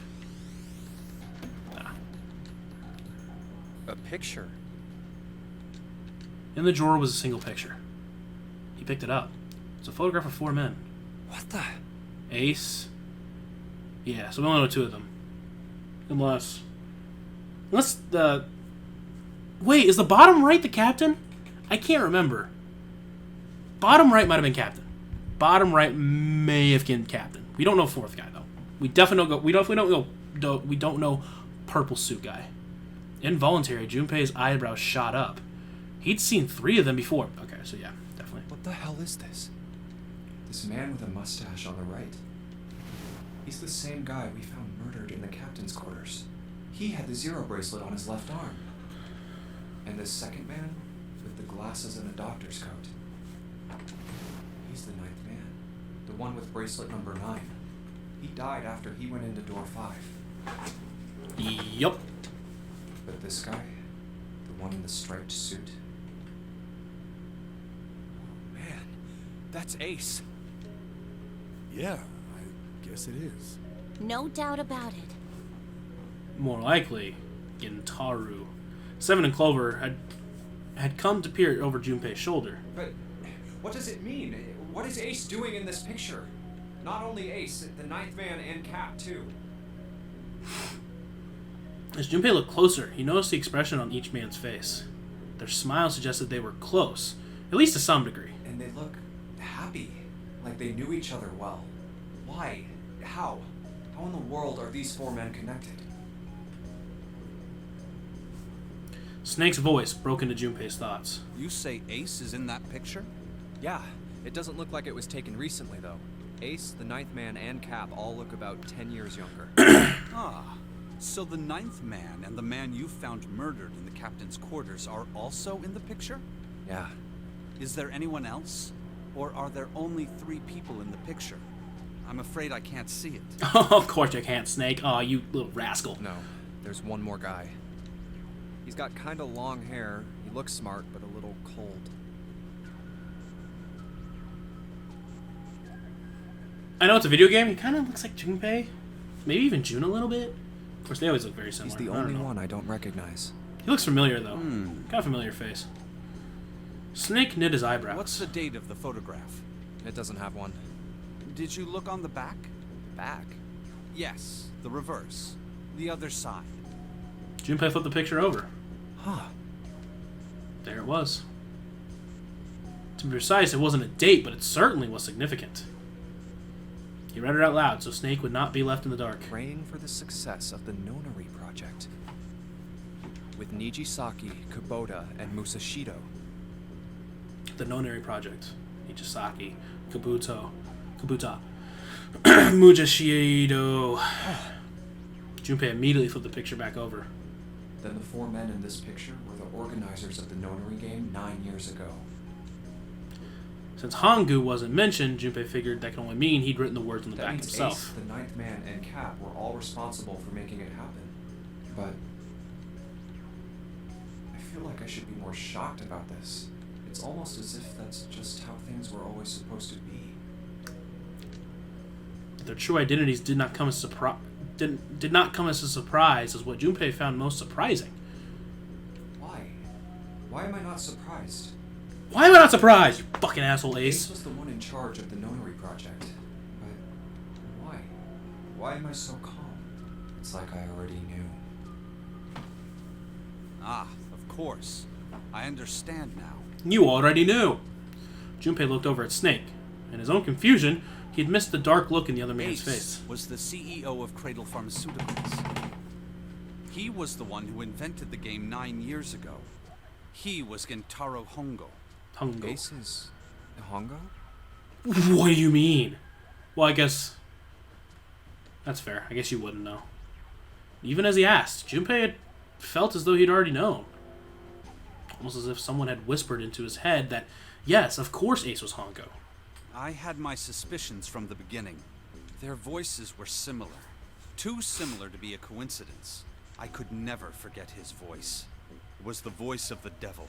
I couldn't be sure, though. After all, I had no way to check. I certainly couldn't ask him. Even if I had known, however, I would never have told you. Zero made it quite clear what would have happened if I did. Oh my gosh, I had no idea. Huh? I didn't know that Ace was Hongo. Oh, yes. I suppose you wouldn't have. 9 years ago, you were in Building Q in Nevada. And you were also 3 years old. But Hongo was in the Gigantic with us. I know. That's why I didn't know what Hongo looked like. But why? Why didn't you tell me? I mean, I'm your sister, right? You could have told me. I was surprised you remember what happened. After all, you were only 3 years old. I'm sorry. I apologize for keeping this from you. But if I'd told you, Clover, you would have told everyone else. And if you did, then I would have been forced to tell them about what happened 9 years ago. I had to prevent that. Clover and Snake's conversation wasn't of any particular interest to Junpei. He still couldn't make sense of his own strange feelings of knowledge. He was trying to organize his thoughts when he heard Seven's voice. Hey, Junpei. You think I could borrow that picture for a sec? Sure. He had no reason to say no, so Junpei handed the picture over. Seven stared at the picture and began to mutter the 4 names of the project's leaders over and over to himself. Hongo, Kubota, Nijisaki, Musashido. His brow was furrowed, his face was flushed. Hongo, Kubota, Nijisaki, Musashido. He chanted their names to himself, pacing back and forth across the floor. Hongo, Kubota, Nijisaki, Musashido. Seven shouldn't have known their names. After all, he hadn't been there when Junpei and Snake had spoken of them in the library. But as Junpei watched him pace, it was clear he did know them. Hey, Seven. Shut it. Just be quiet. His eyes were red, and Junpei could see sweat beginning to bead on his forehead. This close to remembering. This close. He was sweating heavily now, but his lips were dry. Hongo, Kubota, Nijisaki, Musashido. Cradle Pharmaceuticals. Nonary Project. Then he stopped. Seven set down the picture and looked at the red light near his feet. His eyes narrowed. Then suddenly his eyes went wide and he shot up straight. Shit. What? What's wrong? Holy shit, this is nuts. What's nuts? I remember Remember what? everything. Everything? Yeah, I remember all of it. My memory's back. I remember what happened before I got snatched. Seven's voice was filled with excitement. What? Shock and excitement had frozen Junpei in place, along with Snake and Clover. Let me tell you what happened. Seven hastily drew a shaking hand across his mouth and began to speak. Like Snake said, Ace is Hongo, from the right. The other 3 are Musashido, Nijisaki, and Kubota. Musashido was the man with the cash. Nijisaki was Hongo's right-hand man.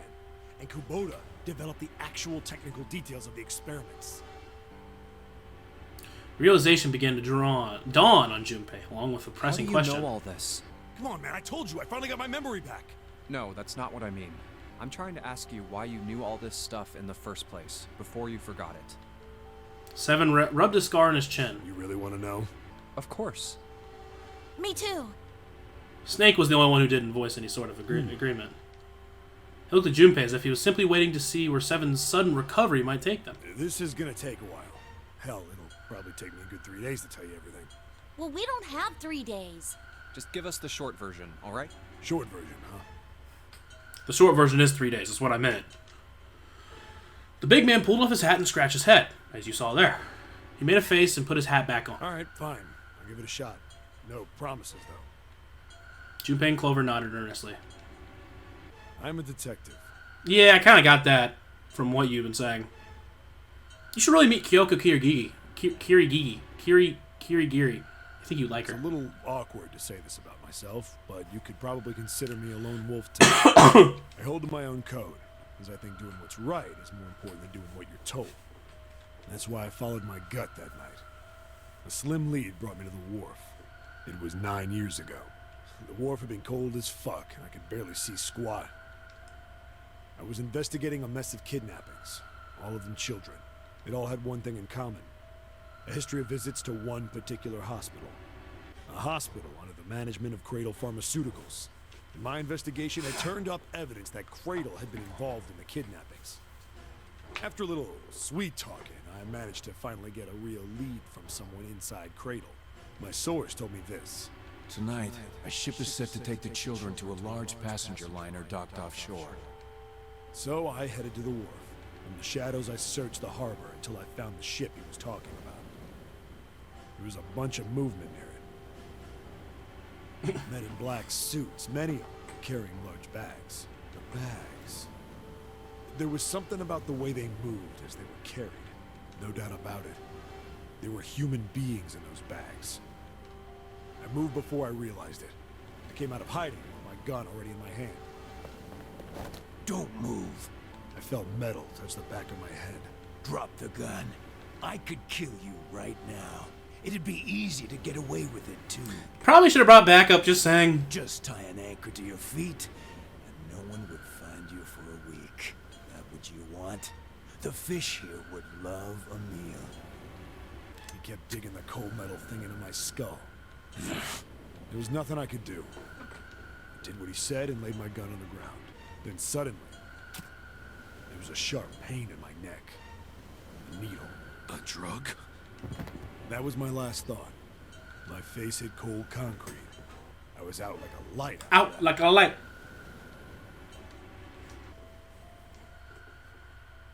I woke up on a hard floor. Damn it. Shit, my head hurts. I did a quick once-over of the room. Where am I? A small, shabby bed, a dirty sink, a toilet with no privacy. I'd seen it countless times as a cop. I'm in a cell, huh? Facing the toilet was a door set into the wall. I was still pretty woozy, but I made my way over to it. I pushed and pulled on it, but it won't open. Not like I expected much else. Would be dumb enough to put me in a cell and leave it unlocked. Threw myself against the door a few times, but it wouldn't budge. I knew it. I gave up and made my way back to the bed and sat down. Huh. I sat there for a very, very long time. Who knows how long. Then, I heard a faint voice. 7? The voice was far away. I couldn't understand what it was saying, but I could hear one. It was pretty high, probably a little kid. Huh? No, it was several. I hear 5, or 6, maybe more. Where? Where are they coming from? I pressed my ear to the wall and tried to listen through it. No, that's not it. Left. It's coming from under the bed? I hauled on the metal frame, flipped the thing over. And there it was. The bed had hidden an air vent under it. The hole in the wall was covered by a metal grate. I dropped flat on the floor and peered through the grate. I couldn't see shit, but I knew it in my gut. This was where those voices were coming from. Hold up. Why are there kids here? But then what my inside man told me popped into my head. Tonight, a ship is set... Whoa, whoa, whoa. Am I on that ship? It didn't matter. All I knew was I had to get to those kids. I checked out the metal grate. Could I fit? I stuck my fingers in and grabbed it. And then...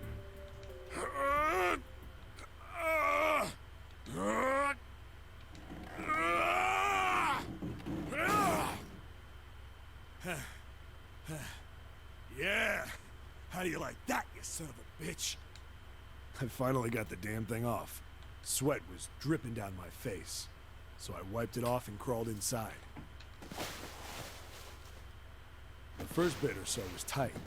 I had a wriggle on my belly. Wind up eventually, and there was space for me to crawl along on my hands and knees. I went from crawling like a worm in dirt to skittering like a bug. Couldn't say it was much better, but I'd take what I could get. And when I'd been in the thing long enough to start wondering where it'd take me, a massive sound nearly scared the piss out of me. It was like a heavy metal door had just been slammed shut. Then, there was a voice.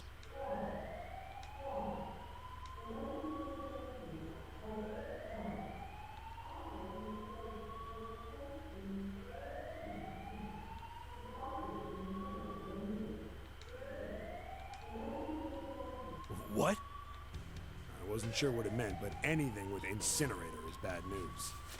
Then, almost as if that was a cue, I heard a mess of young-sounding voices. A bunch of them were straight up screaming in terror, and all the sounds together made a howl that made the hair on my neck stand straight up. Damn it! What the hell is going on here? I scrambled through the duct as fast as I could. I made a giant racket, but I didn't care at that. I soon found a metal door on the left side of the duct.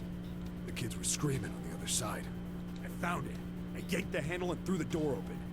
I almost ripped the metal off its hinges. What the hell is this place? I couldn't believe what I saw. The room had a dome up top, and there had to be about 9 walls, all the same size. Up in the ceiling was an upside-down funnel, almost like a chimney. I looked down. Akane's not gonna die. She was the girl, but she didn't die. There they were. Or maybe she did. Searching for. Maybe she did die. Why is that girl on the? What is it? Hold on. Let me move myself real quick. Nope, no. Why does that girl? The girl on the bottom left look like Lotus? Girl in the middle looks like that's Snake or not Snake. Wait, no, because I was gonna say, middle girl looks like Kanny, which is very possible. The one in the far back, it looks like Snake, which is very possible.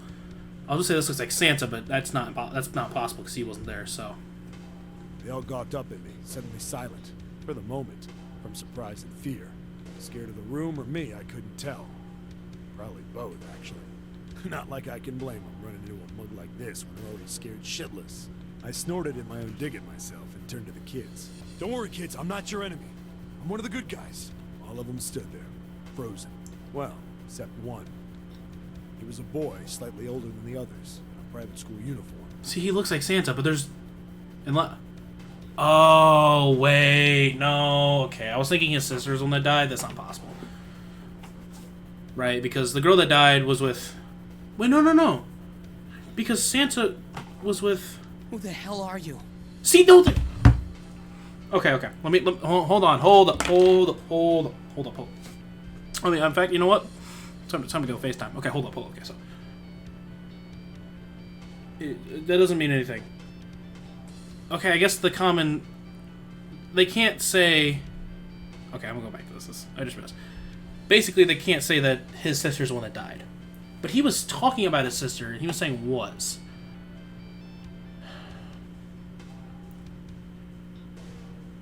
I was thinking the way Clover talked is that Santa's with them. I guess not. Okay. But his sister couldn't have been the one that died. But at this point, I'm guessing she didn't die. Which originally I was like, oh, there's only been one girl in there, and he said, I don't know. He stepped forward and glared at me suspiciously. I'm a detective. I'm here to rescue you. It looked like they relaxed some the second I got the words out. How are you gonna help us? Where's the exit? There isn't one. The doors we came in through won't open, and the door over there... He kind of cut himself off. I think he was considering something before he changed his mind. Anyway, that's not the point. We can't all get out of here. If we don't get out of here, we're gonna be burned to death. Burned to death? Can't you hear it? That voice said the incinerator's gonna start up soon. So...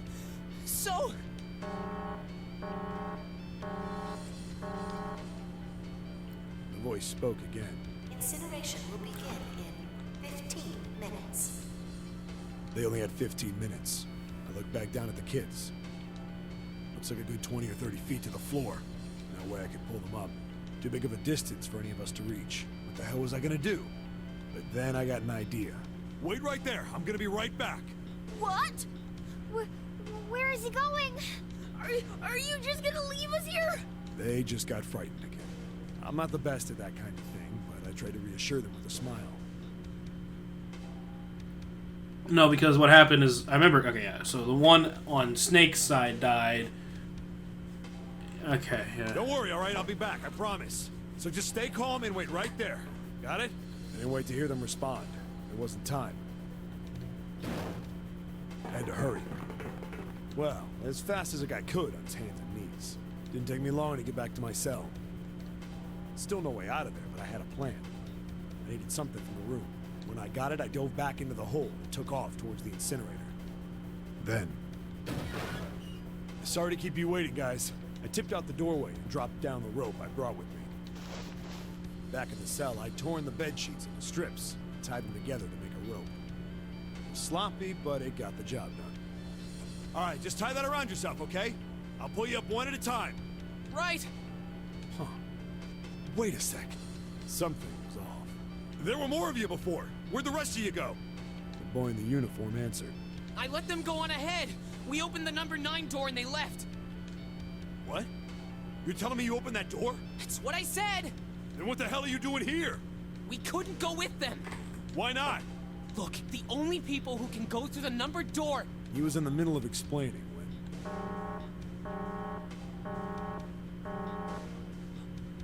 Incineration will begin in 10 seconds. Oh. The wall shook a bit from the voice bouncing around. Look, that can wait, all right? Just get us out of here! Right! I grabbed onto the rope. First one I pulled on was a girl with a ponytail. Next was a girl with a red necktie. A boy in a jacket came after. He said he'd climb up on his own. The boy in the uniform at the last up. Like the other kid, he climbed up the rope himself. He looked pretty scrawny, but I guess he was stronger than he looked. He moved fast, but when he was almost to me, we heard some knocking. Everyone looked at the door. It had a thick, square window set into it. On the other side, an angry face was staring in. God damn it! What's going on here? What was the plan from the beginning? Why is the room empty? Where the hell are those fucking kids?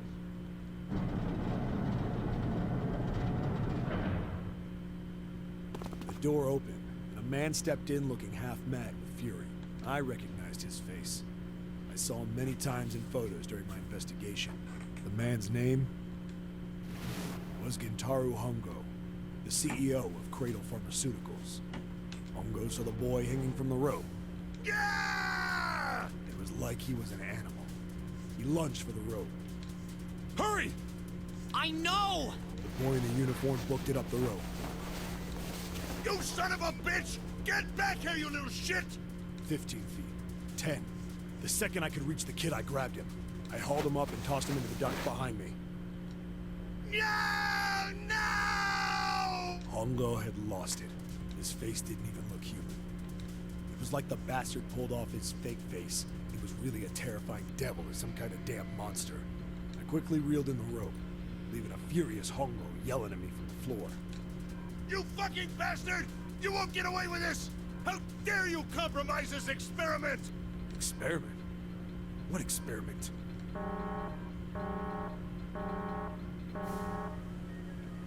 Incineration will begin in 1 minute. Hey, old man! What the hell are you doing? Hurry up! The boy in the uniform was trying to get my attention. I may have thrown a salute in the raging asshole's face before I closed the door behind me. No point to going back to the cell, so we went down the other direction instead. After about 30 feet, we came across another duct on the left. This one was heading down. Everybody nodded and took turns sliding down it. The duct emptied us out into a narrow hallway. There was a door on either side.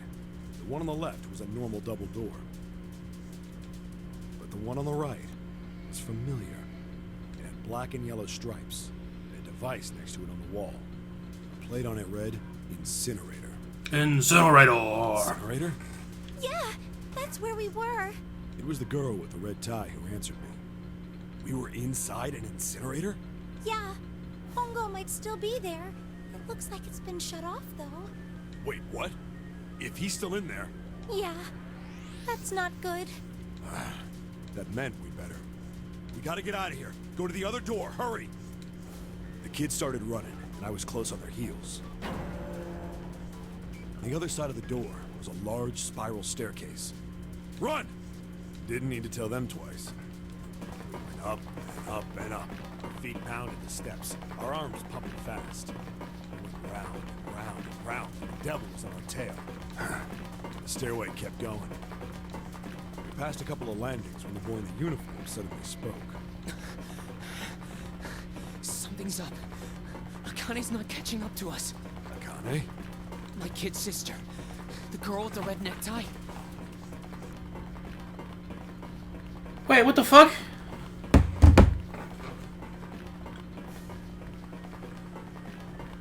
I thought...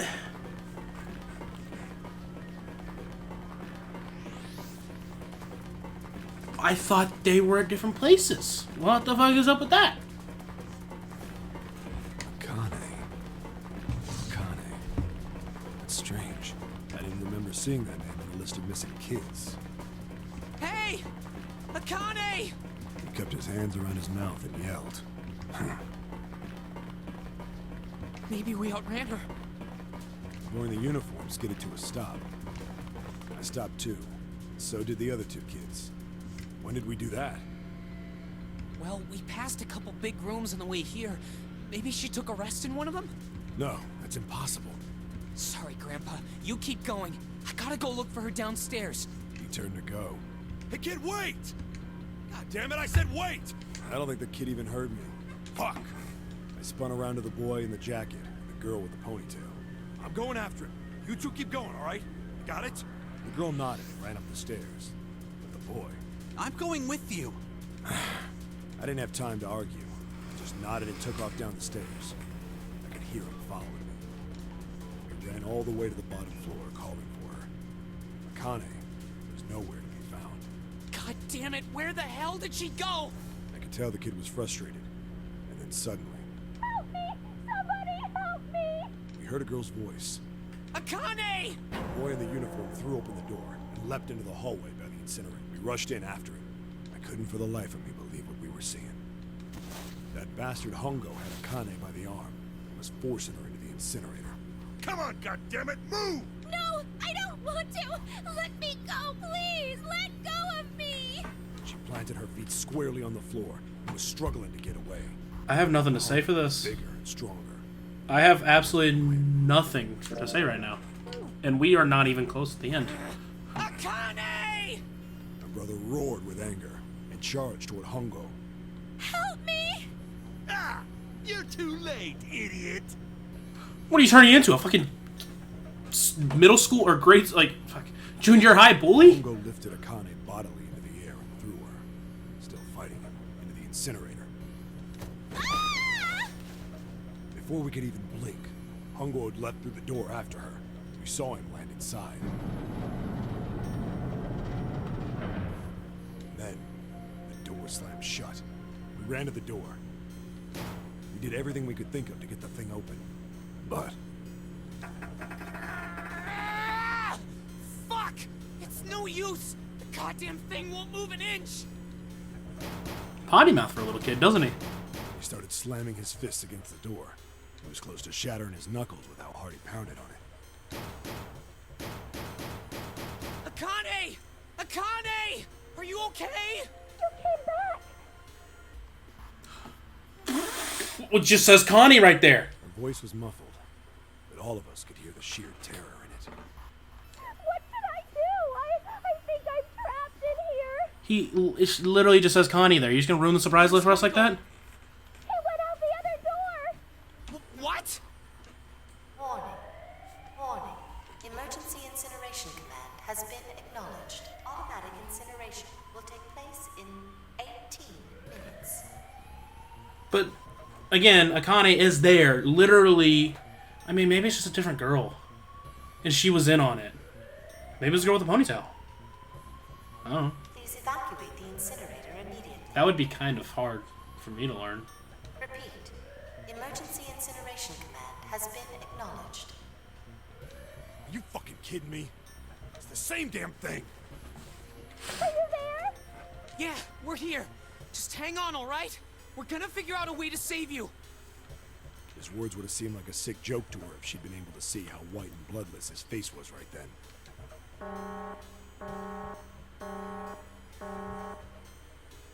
Incineration will begin in 17 minutes.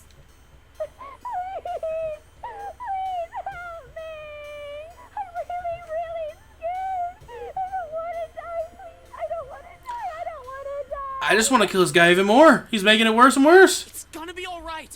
I'll figure something out. I promise. I promise, okay? You hear me? I promise. You even give them a chance to live? It was torture listening to her sobbing on the other side of the door. Her brother was nearly crying himself. He could only stand there, fists clenched so tight his knuckles were white.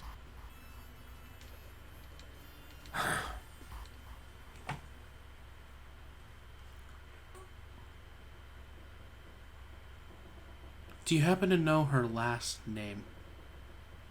Because I think I do at this point. It was silent. All they could hear was the creaking of the boat as as it shifted in the water.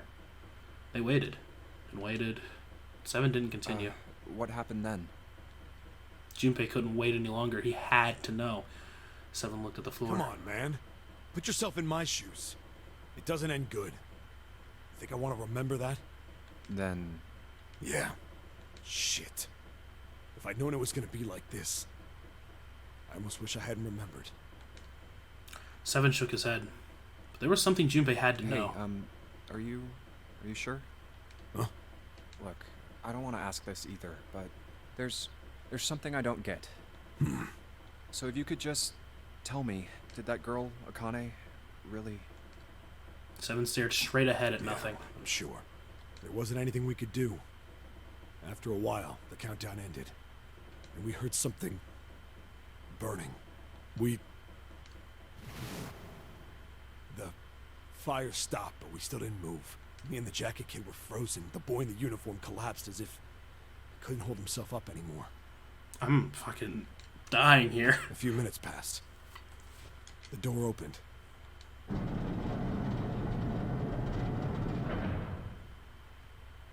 The boy in the uniform tripped over his own feet running in. We followed, too numb to speak. The air in the incinerator was hot. Every breath made my lungs feel like they were on fire. It was like standing on hot asphalt. The air was wavering, and in the middle of the room, there it lay. The kid's legs were shaking so bad, I don't know how he managed to walk. I couldn't see his face, but his body somehow looked empty. Finally, he reached it. He fell to his knees as his legs gave out on him. And then...